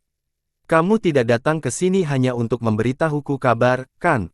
Master aliran leluhur dengan dingin berkata, bahkan jika kamu tidak pergi, aku masih bisa menebak satu atau dua hal tentang hal itu. Anda pasti ingin mendengarnya. Misalnya, seperti apa pemusnahan surgawi itu, kata Li Qiye. Katakan cepat. Sang master dengan dingin berbicara, jangan buang waktu saya. Aku akan tetap mengetahuinya meskipun kamu tidak memberitahuku. Kamu berbicara seolah-olah aku adalah orang yang datang hanya untuk mendapatkan sesuatu. Tidak bisakah aku datang untuk mengucapkan selamat tinggal secara khusus padamu? Li Qiye tersenyum kecut dan bertanya. Kamu jelas bukan tipe orang yang datang tanpa alasan. Sang master sedingin es, mengenai perpisahan. Pernahkah Anda mengucapkan selamat tinggal? Jika saya ingat dengan benar, setelah itu, Anda segera melarikan diri dan tidak pernah muncul lagi. Kamu benar-benar menganggap dirimu tipe orang yang mengucapkan selamat tinggal kepada orang lain. Terakhir kali itu spesial. Li Qiye dengan canggung tersenyum, saya ingin mengucapkan selamat tinggal, tetapi saya harus tiba-tiba membawa Kaisar Abadi Mingdu pergi karena saya sedang terburu-buru. Jadi, sudah terlambat untuk mengucapkan selamat tinggal. Benarkah? Master aliran leluhur dengan ragu menjawab, jika saya tidak salah, saat itu, Mingdu pergi sebelum Anda, jadi bagaimana Anda mengantarnya keluar? Aku menjaga bagian belakang. Li Qiye merasa sedikit malu, namun dia melanjutkan sambil tersenyum, itu sudah lama sekali, jadi lupakan saja. Seseorang harus selalu melihat ke depan, hanya dengan melakukan hal itu barulah ada harapan. Maaf, tapi aku bukanlah orang sepertimu yang selalu melihat ke depan dan tidak pernah kembali. Tuan itu dengan dingin tersenyum. Li Qiye ingin mengatakan sesuatu yang lain, tapi dia menutup mulutnya dan hanya menghela nafas pelan. Sang master terdiam beberapa saat sebelum melanjutkan, cepat dan nyatakan urusanmu. Batasan saya terbatas dan waktu saya singkat. Tidak semua orang dapat memperoleh kehidupan abadi dan memiliki waktu yang cukup untuk disia-siakan seperti Anda. Jika tidak ada yang lain, maka saya akan tidur. Aku punya sesuatu. Li Qiye tergagap. Dia tidak tahu bagaimana pengungkapannya. Hal ini tidak terjadi, dan permintaan bantuan tidak pernah mudah dilakukan. Tuan yang tidak senang itu memahami pikiran Li Qiye dan memikirkannya sambil menatap sebelum berbicara, jangan bilang kamu ingin menggali Necropolisku lagi. Li Qiye ketahuan. Dia dengan canggung menggosok kedua tangannya dan berkata, ini masalahnya, kamu. Tidakkah kamu merasa bahwa Huang Jiaofu layak untuk dirawat? Huang Jiaofu, sang master dengan dingin berseru, tahun itu, kamu mengambil Mingdu. Bukankah ini cukup? Itu sudah melanggar aturan Necropolis. Li Qiye dengan cepat membalas, tetapi Huang Jiaofu dan Mingdu berbeda. Huang Jiaofu milik Necropolis, dia adalah penghuni aslinya. Tahun itu, Mingdu memperoleh ciptaan yang hebat, namun Huang Jiaofu tidak kalah dengan Mingdu. Namun, waktunya belum tepat. Bahkan dengan asal-usul Mingdu, dia masih sangat menghargai Necropolis. Jika Huang Jiaofu bisa keluar, maka dia akan tetap menjadi murid Necropolis. Saya jamin, di masa depan, dia akan memperlakukan Necropolis dengan baik dan memberikan kontribusi yang besar. Aku akan mengamatinya. Kukup, sang master menyela Li Qiye, tidak mungkin. Saya terlalu baik tahun itu. Aturan Necropolis tidak bisa dilanggar lagi, saya tidak akan membuat pernyataan kedua. Sang master mengulas mengenai hal ini, jadi tidak ada ruang untuk negosiasi lebih lanjut. Li Qiye tidak dapat menahan diri untuk tidak menghela nafas pelan beberapa saat kemudian. Dia kemudian tersenyum pahit dan berkata, "Kalau begitu, aku tidak akan memaksamu. Tahun itu, ketika saya dengan paksa membawa pergi Mingdu, itu adalah kesalahan saya. Kali ini, saya kembali untuk meminta maaf kepada Anda. Jika Anda tidak setuju, maka saya akan mendengarkan Anda. Kami hanya bisa mengatakan bahwa nasib baik Huang Jiaofu belum datang." Sang master dengan dingin merengut mendengar jawaban Li Qiye. Li Qiye terus berbicara dengan sikap yang tulus, "Kali ini, saya benar-benar datang untuk mengucapkan selamat tinggal kepada Anda. Setelah saya mengumpulkan barang-barang yang saya perlukan, itulah saatnya untuk menyatakan perang. Kamu benar, aku memiliki kehidupan abadi dan banyak waktu, tapi itu hanya terjadi ketika aku masih menjadi gagak hitam. Aku tidak mengucapkan selamat tinggal saat itu karena aku tahu aku punya cukup waktu untuk kembali dan bertemu denganmu lagi." Li Qiye dengan lembut menghela nafas. Pada titik ini, dia tersenyum pahit dan melanjutkan, "Tetapi sekarang, saya bukan lagi gagak hitam dan saya tidak lagi memiliki kehidupan abadi. Ketika saya pergi kali ini, saya tidak tahu kapan saya bisa kembali dan mengunjungi Necropolis lagi, atau apakah saya akan memiliki kesempatan untuk melakukannya. Oleh karena itu, selain masalah Huang Jiaofu, saya secara khusus datang untuk mengucapkan selamat tinggal kepada Anda." Li Qiye melanjutkan, "Apapun yang terjadi, Anda akan memiliki kesempatan untuk menunggu hari itu, dan saya harap saya juga dapat melihat hari seperti itu di masa depan." Master aliran leluhur duduk diam di sana tanpa berkata apa-apa dan hanya dengan dingin menatap Li Qiye dengan memunculkan seluruh emosi mendalam yang tak terbaca. Li Qiye menatap tajam ke arah sang master sebelum berkata, "Hati-hati, aku harap kita bisa bertemu lagi di masa depan." Sang master tetap duduk diam di sana tanpa ada gerakan apapun. Li Qiye melirik untuk terakhir kalinya dan menghela napas pelan sebelum berbalik untuk pergi. Dia tidak tahu kapan pertemuan berikutnya setelah perpisahan ini. "Berhenti." Sang master akhirnya berbicara dengan nada dingin setelah Li Qiye mencapai pintu, "Kembali ke sini." Salah satu kakinya sudah keluar dari pintu, tapi dia berhenti dan perlahan menarik kakinya ke belakang. Dia kemudian kembali ke aula besar sebelum melihat ke arah master yang duduk di kursi. Sang master tidak mengatakan apa-apa, dan suasana hati serta pikiran orang tersebut tidak mungkin dijelaskan. "Apakah kamu akan pergi begitu saja?" Master aliran leluhur bertanya dengan dingin. Li Qiye dengan lembut menghela nafas dan berkata, "Aku tahu aku berhutang budi padamu, tapi aku tidak bisa membayarnya kembali sekarang. Saya tidak tertarik itu." Sang master merengut. "Oke, apa yang ingin kamu bicarakan? Aku mendengarkan." Li Qiye menyerah dan menanggapinya dengan senyuman kalah. Sang master sangat tidak senang dengan Li Qiye karena tekanan dari ekspresi menyuarakan ini mengarahkan ke seluruh aula besar. Li Qiye hanya tersenyum dan tidak berkata apa-apa. Dia berpenampilan sabar, menunggu rasa ingin berbicara. "Apakah kamu benar-benar harus menyatakan perang?" Setelah sekian lama, sang guru berbicara lagi dengan sikap dingin, "Apakah kamu benar-benar harus melakukan ini?" Situasi ini telah berlangsung selama 1 miliar tahun. 1 miliar adalah teks yang bertahan di sini, tetapi Anda dapat membayangkan seperti yang dikatakan Master dalam waktu yang sangat lama. "Aku tahu." Li Qiye terkekeh dan menjawab, "Tetapi sekarang, ada peluang, jadi mengapa tidak memulai perang?" "Saya tidak takut. Seperti yang Anda katakan, ini sudah berlangsung lama jadi sudah waktunya untuk mengakhirinya." Li Qiye dengan bebas tersenyum, "Bahkan jika itu tidak berakhir, aku masih ingin mencobanya. Jangan lupa bahwa kamu adalah manusia. Ini masalah ras hantu dan tidak ada izin di antara Anda. Jika itu harus berakhir, maka itu akan terjadi. Manusia sepertimu tidak perlu ikut campur." "Aku tahu." Li Qiye berkata sambil tersenyum, "Kamu juga hantu, kan? Bagi saya, apakah ini masalah ras manusia atau ras hantu tidaklah penting. Saya hanya ingin jawaban dan era baru. Inilah saatnya membuka halaman baru bagi dunia Secret Nether, untuk menyajikan era baru.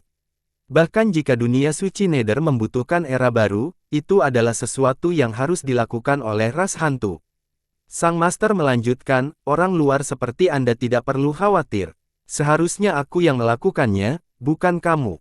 Aku tahu, Li Qiye menjawab, hari itu pasti akan tiba. Halaman baru ras hantu akan dibuka oleh tanganmu. Dia kemudian melihat ke arah masternya, namun, sebelum halaman baru ini dibuka dan era baru dimulai, izinkan saya untuk membuka tirai pertempuran pertama. Biarkan aku menyingkirkan semua rintangan yang menghalangi era baru. Apakah melakukan ini akan membalas budi saya? Tuannya berbaur. Li Qiye menenangkan dan menjawab, tidak, saya hanya ingin jawaban atas misteri.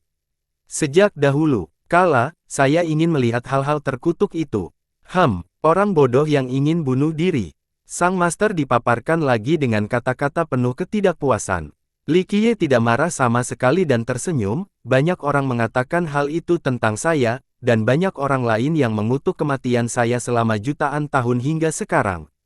Sayangnya, saya telah mengecewakan mereka semua karena saya masih hidup dan sehat. Jangan lupa bahwa kamu bukan lagi dirimu yang dulu, bukan lagi keberadaan yang abadi. Sang guru berkata, sebelumnya, Anda tidak akan mati. Betapa berbahayanya krisis ini, namun sekarang, hanya satu langkah yang salah dan Anda akan menjadi ketiadaan.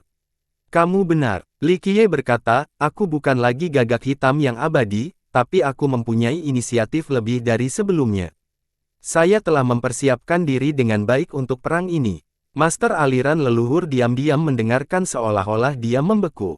Li Qiye berdiri diam di sana dan memperhatikannya. Setelah beberapa lama, dia menghela nafas dengan lembut dan berkata, saya telah memutuskan untuk memulai pertempuran ini. Menang atau kalah, saya harus berjuang. Saya telah menunggu perang ini sejak lama dan saya yakin bahwa saya akan dapat kembali dengan kemenangan.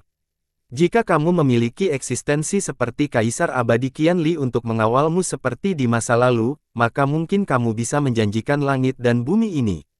Namun, apakah Anda merasa bahwa Anda benar-benar dapat melakukannya dengan keadaan Anda saat ini? Akhirnya, Sang Master dengan dingin bertanya.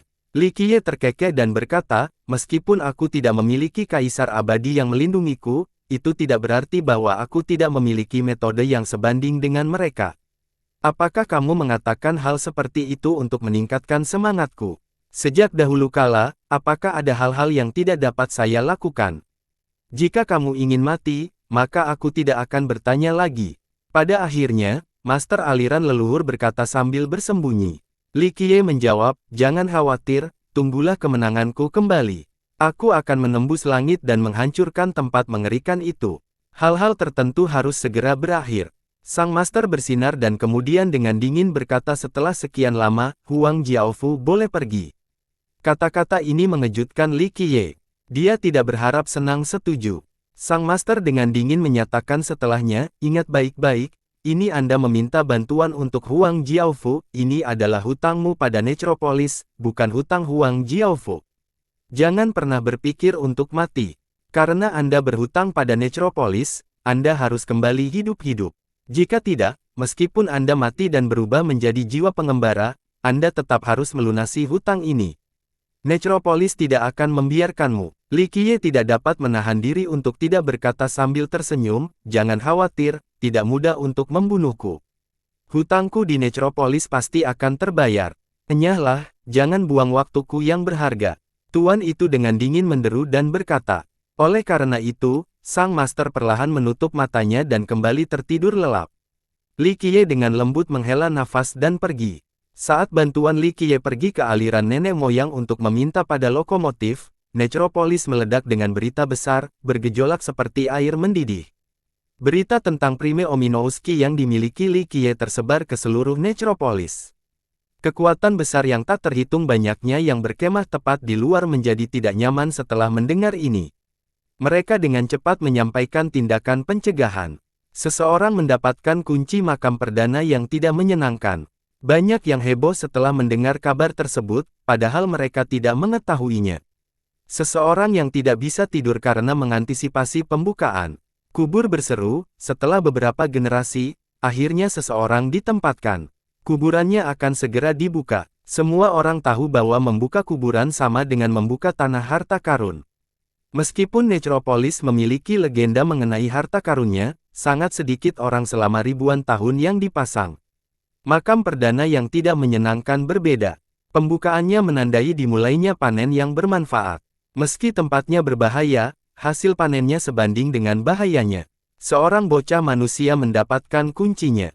Seorang master sekte memiliki pikiran jahat ingin mencurinya setelah mengetahui bahwa Li Qiye memiliki kuncinya.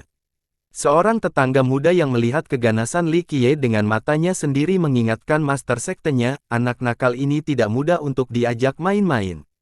Dia dengan mudah membunuh 1000 ahli dan kelompok anak emas, pangeran percikan ilahi, biksu hantu, dan anak 100 klan. Bocah ini tidak lebih lemah dari keturunan-keturunan kaisar. Apa? Dia bahkan berani membunuh pangeran percikan ilahi. Apakah dia lelah hidup? Setelah mendengar berita ini, siapapun akan terkejut, termasuk master sekte dan bahkan penguasa surgawi. Membunuh pangeran percikan ilahi di dunia suci Nether bukanlah hal yang baik. Semua orang tahu bahwa dia adalah adik ipar Di Zuo. Bagaimana adik sang pangeran, Divine Spark Phoenix Maiden, bisa membiarkan ini terjadi? Di Zuo pasti akan memihak pertunangannya, dan menyinggung Di Zuo sama dengan menyinggung seluruh tahta tulang segudang. Baik sekte maupun mitra akan mewaspadai tahta tulang segudang. Itu bukan hanya sebuah sekte dengan 3 kaisar, nenek moyangnya, Kaisar Abadi Wan Gu, adalah kaisar pertama dari ras hantu, sebuah eksistensi yang menjulang tinggi dengan bangga selama berabad-abad. Dapat dikatakan bahwa kekuatan sebenarnya dari tahta itu tidak terbayangkan. Mungkin bahkan aliran leluhur pun harus mewaspadainya. Tidak banyak kekuatan besar di dunia suci Nether yang berani menentang tahta tulang. Seorang anggota yang secara pribadi menyaksikan pertarungan tersebut berkata, bocah manusia ini tidak hanya membunuh sang pangeran, dia juga secara provokatif menantang Sir Di Zuo tanpa rasa hormat. Junior ini terlalu sombong. Mungkin dia tidak tahu siapa yang dia hadapi. Seorang penguasa surgawi dari generasi sebelumnya merangkum kepalanya dan melanjutkan, menentang Di Zuo berarti bunuh diri. Hanya 2 pahlawan dunia suci Nether lainnya, Tian Lunhui dan Chan Yang, yang dapat bersaing dengan Di Zuo. Saya harap Tuan Di Zuo tidak datang terlalu cepat. Kalau begitu, mungkin kita akan mendapat kesempatan untuk meraih kunci utama yang tidak menyenangkan.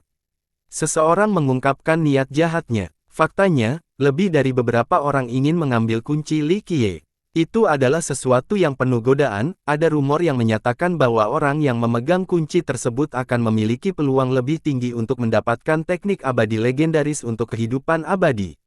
Di masa lalu, Kaisar Abadi Di Yu memiliki kuncinya, itulah sebabnya dia dapat menemukan ciptaan agung di dalam kubur. Tunggu saja, meskipun anak manusia itu bisa meninggalkan Necropolis, dia tetap tidak akan bisa masuk ke dalam kubur. Seseorang mencibir, saat Di Zuo datang, dia akan mati. Setelah Li Qiye meninggalkan aliran leluhur, Huang Jiaofu segera datang menemuinya. Li Qiye berkata, guru aliran leluhur telah mengizinkan kepergianmu. Kapan kamu berencana pergi? Huang Jiaofu menggaruk kepalanya dan dengan ragu bertanya, menurut Tuan, kapan saat yang tepat untuk pergi? Li Qiye merenung sambil mengelus dagunya. Kemudian dia melihat ke arah Huang Jiaofu, apakah kamu yakin telah mati beberapa kali? Huang Jiaofu tertawa masam dan berkata, Tuan, saya tidak yakin berapa jumlah. Pastinya, tetapi keinginan saya untuk meninggalkan Necropolis cukup kuat. Kalau begitu jangan terburu-buru. Aku ingin mengingat 1 atau 2 hal. Jika diberi kesempatan, maka matilah sekali lagi. Jika Anda berhasil bertransformasi, maka Anda bisa pergi tanpa mengalami kematian. Jika Anda memaksakan perpisahan Anda sebelum transformasi berhasil, maka Anda tidak akan hidup lama dan Anda tidak akan mampu berbuat banyak. Usahaku akan sia-sia, mengerti? Huang Jiaofu bersujud di tanah dan berkata dengan penuh rasa terima kasih, saya tidak akan pernah memaafkan kebaikan Anda. Setelah meninggalkan Necropolis di masa depan, saya siap mengikuti Anda sebagai pelayan Anda dan berkontribusi untuk tujuan Anda. Tidak, Li Qiye menahannya dan berkata, kamu harus berterima kasih kepada Necropolis, bukan aku. Alasan kamu bisa hidup sampai sekarang adalah karena Necropolis, tempat inilah yang memberi makan. Selain itu, bukan saya yang membuat Anda terpesona, melainkan guru aliran leluhur yang atas kebaikannya memutuskan untuk memberi Anda kesempatan menciptakan keajaiban. Li Qiye dengan sungguh-sungguh melanjutkan, ingat, di masa depan, tidak peduli apa yang kamu capai atau kekayaan apa yang kamu peroleh, kamu harus menjanjikan 3 hal kepadaku hari ini. Pertama, jangan pernah menentang Necropolis. Kedua, jangan pernah melakukan apapun yang dapat membahayakan Necropolis. Ketiga, kamu harus membantu Necropolis jika sedang dalam masalah. Necropolis melahirkanmu dan merawatmu, itu asal-muasalmu. Mengerti? Tuan yakinlah, orang rendahan ini pasti akan mengikuti 3 sumpah yang dibuat hari ini. Huang Jiaofu bersumpah. Bagus sekali. Li Qiye mengangguk dan berkata, saya percaya Anda akan menciptakan keajaiban di masa depan. Anda bisa hidup melewati banyak zaman di Necropolis sudah merupakan keajaiban, ciptaan yang luar biasa. Huang Jiaofu sibuk bersujud di tanah dengan kegembiraan yang tak terganggu. Dia akhirnya mendapatkan keinginannya. Dia tidak tahu kenapa dia ingin meninggalkan Necropolis, tapi dorongan ini tidak dikonfirmasi sejak awal ingatannya. Dia benar-benar harus meninggalkan kota untuk melihat dunia luar. Penduduk Necropolis yang ingin meninggalkan kota adalah hal yang sulit dipercaya. Necropolis adalah akarnya, surga mereka. Tidak ada sentimen yang ingin terjadi sebelumnya, tetapi Huang Jiaofu berbeda. Dahulu kala, dia memperoleh ciptaan yang hebat seperti Kaisar Abadi Mingdu, namun dia berbeda dari Kaisar. Li Qiye melirik aliran leluhur untuk terakhir kalinya dan diam-diam menghela nafas. Sudah waktunya dia pergi. Li Qiye meninggalkan aliran leluhur dan pergi mencari Qiurong Wanshui, namun dia terkejut karena tidak melihat di tempat pertemuan awal mereka. Tuan ingin menemukan wanita itu. Huang Jiaofu berkata, ketika saya datang lebih awal, dia sedang terburu-buru dan segera meninggalkan Necropolis. Li Qiye langsung pergi. Dia tahu sesuatu telah terjadi, jika tidak, Qiurong Wanshui tidak akan pergi begitu saja. Hanya ada satu alasan kepergiannya yang cepat. Sesuatu pasti telah terjadi pada suku bayangan salju. Gemuruh. Gelombang ledakan bergemuruh di seluruh langit, menyebabkan bumi berguncang. Pasukan besar yang terbang di langit ini membuat banyak petani khawatir. Pasukannya terdiri dari kereta emas, makhluk terbang menakjubkan, dan kapal dewa. Aura yang sangat spektakuler dan megah ini menunjukkan kekuatan mereka seperti banjir yang tak terhentikan. Para jenius muda dan berkuasa terkenal dari generasi sebelumnya semuanya menghindari jalur pasukan ini. Ia bergerak tanpa menunjukkan pengendalian diri dalam amukannya yang mendominasi. Semua orang menghindari jalan mereka. Beberapa orang tidak senang, tetapi mereka dengan cepat mengubah ekspresi mereka setelah melihat spanduk Phoenix digantung tinggi. Bahkan pihak paling arogan pun akan mundur beberapa langkah setelah melihat lambang ini. Pasukan yang luar biasa dan kuat ini memiliki aura yang mengesankan dengan energi darah mereka yang besar. Semua pasukan memiliki api ilahi yang mengelilingi tubuh mereka, dan mereka semua mengenakan baju zirah yang besar seperti tentara dari surga. Pasukan ini menjaga kereta burung Phoenix yang ditarik oleh 8 burung mitos. Kereta itu terbuat dari logam suci yang sangat langka dan memiliki lampu yang berkilauan serta hukum universal yang mengambang. Seorang wanita mengenakan jubah Phoenix duduk di dalam kereta. Mata Phoenix-nya membawa prestise seperti seorang permaisuri bangsawan. Kecantikannya menutupi bunga dan bulan, menyebabkan burung dan ikan bersembunyi karena tidak layak berada di hadapannya. Wanita itu duduk tegak di atas kereta dengan suasana seolah-olah dia adalah ratu dunia ini. Tidak hanya dia cantik, dia bahkan memiliki banyak cincin dewa yang mekar dari tubuhnya. Mereka sangat mempesona dan indah, seperti burung Phoenix emas di langit. Banyak orang yang kaget melihat wanita ini dari jauh. Master Sekte yang berkemah tepat di luar Necropolis semuanya memiliki pemikiran berbeda saat dia tiba. Seseorang berbisik dengan ekspresi berubah, Divine Spark Phoenix Maiden. Divine Spark Phoenix Maiden, nama yang sangat terkenal. Para pemuda jenius pun sedih mendengar nama ini karena ketakutan, bahkan para pendahulu pun tak luput dari nasib tersebut. Negara percikan ilahi adalah sebuah negara besar di bagian selatan awan jauh, sebuah negara dengan peringkat pertama. Namun demikian, garis keturunannya masih jauh lebih lemah dibandingkan garis keturunan kaisar. Namun, rajanya sangat berbakat sejak ia melahirkan seorang putri hebat seperti Phoenix Maiden. Di usia muda, dia bertunangan dengan Di Zuo dari tahta tulang segudang. Sejak itu, negara percikan ilahi melonjak tinggi dan berubah menjadi burung Phoenix setelah mendapat dukungan baru.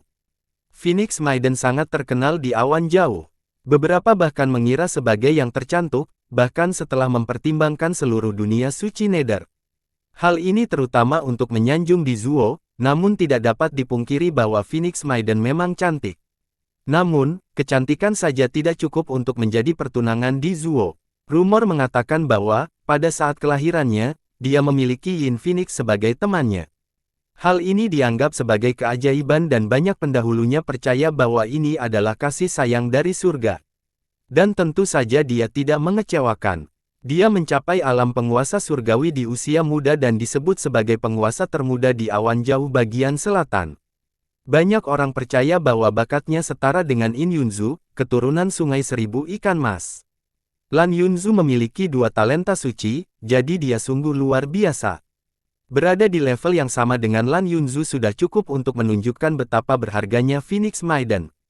Dia memang wanita yang luar biasa.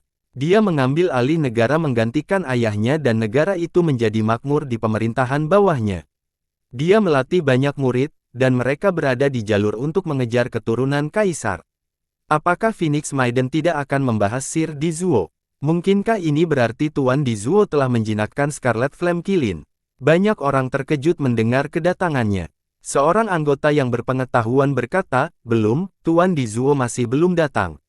Phoenix Maiden datang ke sini lebih dulu untuk membalas dendam pada kakaknya. Manusia itu bernama Li Qiye. Setelah mendengar ini, banyak yang saling melirik.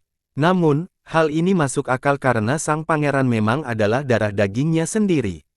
Seorang manusia yang tidak disebutkan namanya membunuh adik laki-lakinya, jadi tentu saja dia tidak bisa menerima kemarahan.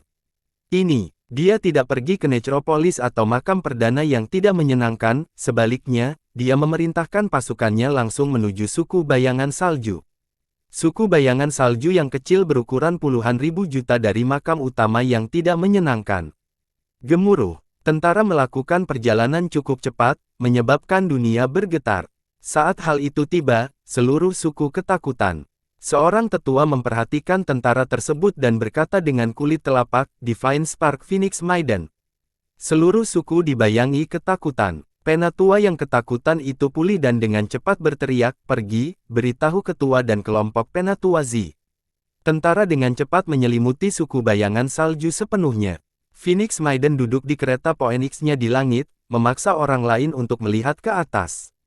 Dia dengan dingin menatap seluruh suku. Di matanya, mereka hanyalah semut. Menghapusnya dari planet ini membalik telapak tangan. Anggota Snow Shadow, dengarkan baik-baik. Mulai sekarang, tidak ada seorang pun yang diizinkan mengambil satu langkah pun keluar, jangan sampai mereka dibunuh tanpa ampun.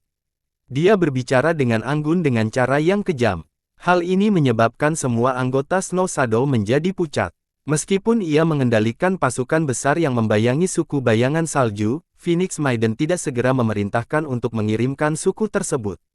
Setelah memanggil suku tersebut, dia segera mengirimkan pesan, Li Qiye dari umat manusia, perhatikan kata-kataku. Menyerahlah dalam 1 hari atau aku akan membasmi suku bayangan salju. Setelah mendengar pesan ini, banyak yang saling memandang. Semua orang tahu bahwa dia ingin membalas dendam pada kakaknya, Pangeran Percikan Ilahi.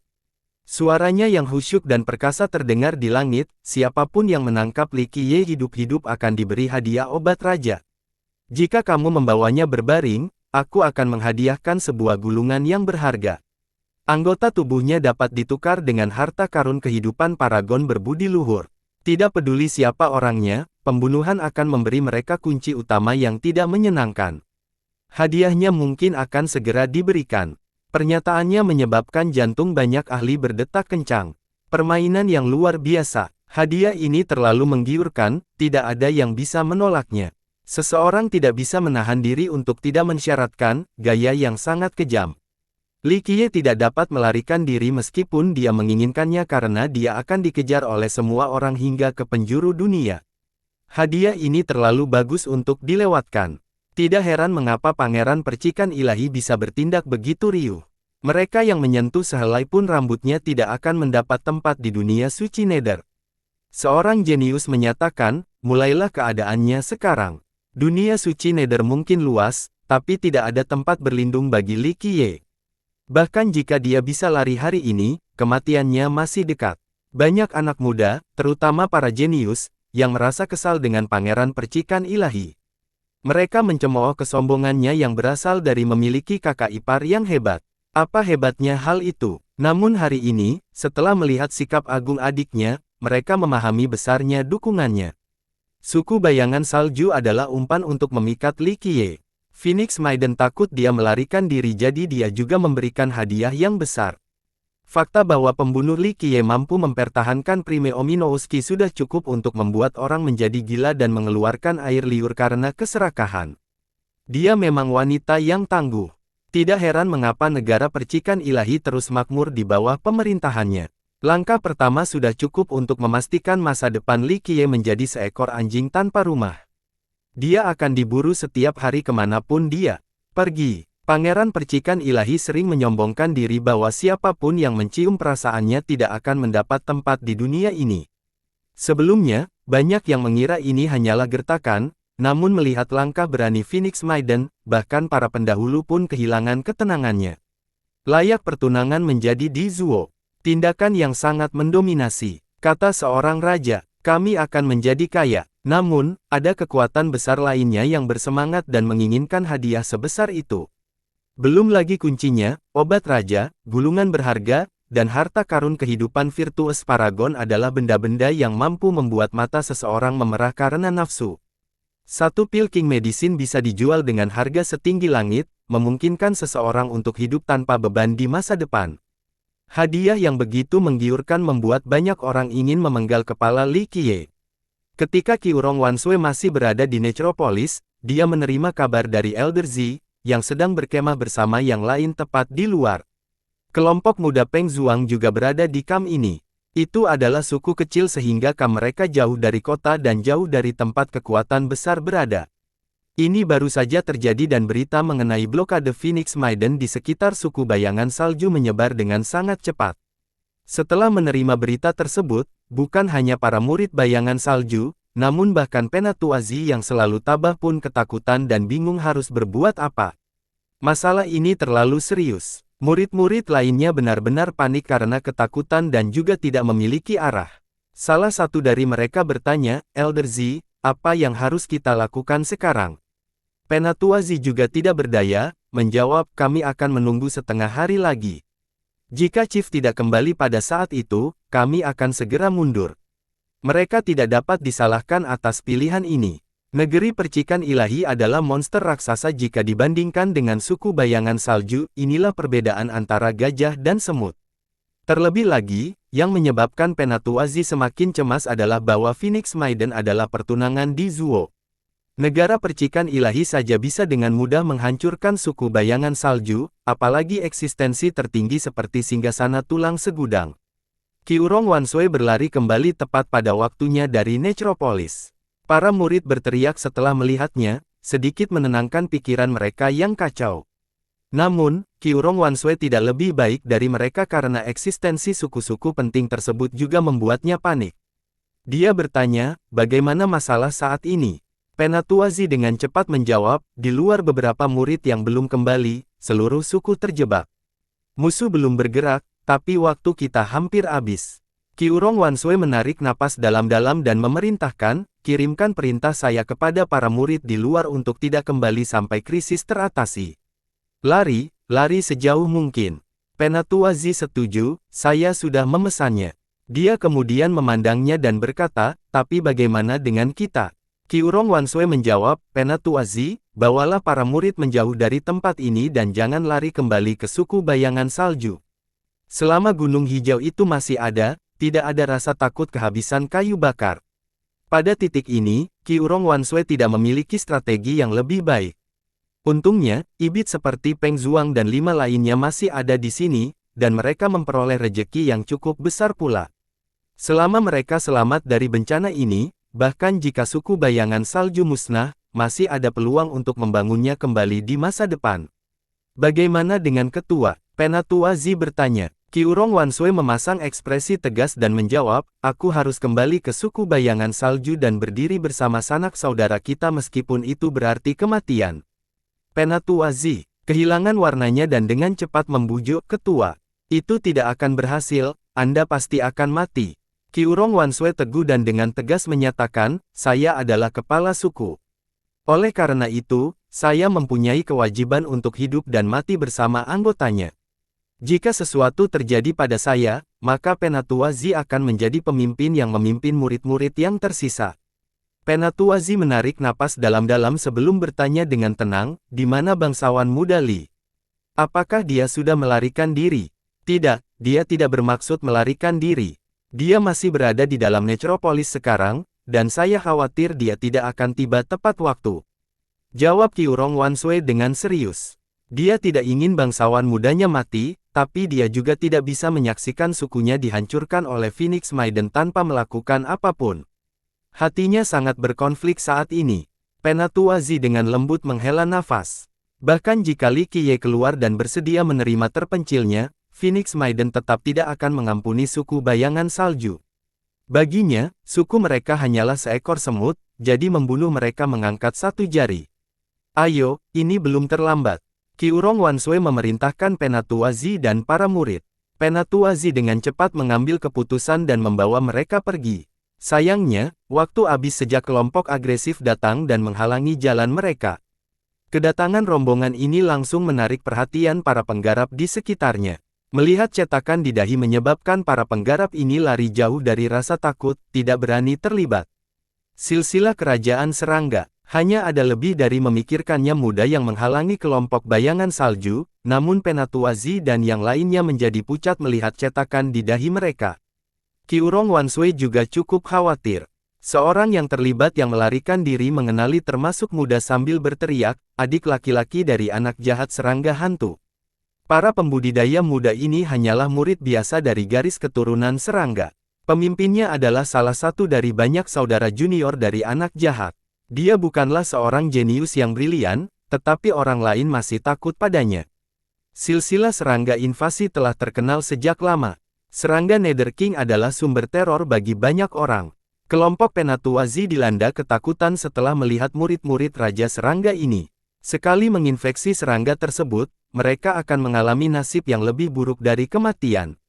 Adik laki-laki anak jahat serangga hantu menghalangi jalan dan tersenyum mengancam sambil berkata, kamu ingin pergi. Itu tidak akan mudah. Kantong yang menggeliat di kepalanya merupakan pemandangan yang cukup menyeramkan. Di mana Li Qiye? Katakan, adik laki-laki itu menyatakan dengan senyuman yang tidak menyenangkan. Saya tidak tahu keberadaannya. Qiurong Wanshui menarik napas dalam-dalam dan menahannya sebagai jawaban. Haha, baiklah, aku tidak takut kalian tidak berbicara. Saya akan meluangkan waktu untuk menginterogasi kalian semua setelah kalian ditangkap. Adik laki-laki itu tersenyum muram. Dia kemudian memerintahkan murid-murid tepat di belakangnya, pergi, tangkap mereka semua. Hehe, jangan bunuh mereka, kami akan membawa mereka ke Phoenix Maiden sebagai hadiah ucapan selamat. Kalian, pergilah sekarang, aku akan menghentikan mereka. Qiurong Wanshui buru-buru berbicara dengan ekspresi berubah. Dia kemudian mengeluarkan seluruh energi darahnya saat aura bangsawan kerajaannya melonjak tinggi. Dia memperbaiki semuanya saat ini. Namun, para murid dari garis keturunan kaisar dengan cepat mengelilingi mereka semua. Hanya dalam hitungan detik, kelompok Penatua Z kehilangan kesempatan untuk melarikan diri. Bersambung.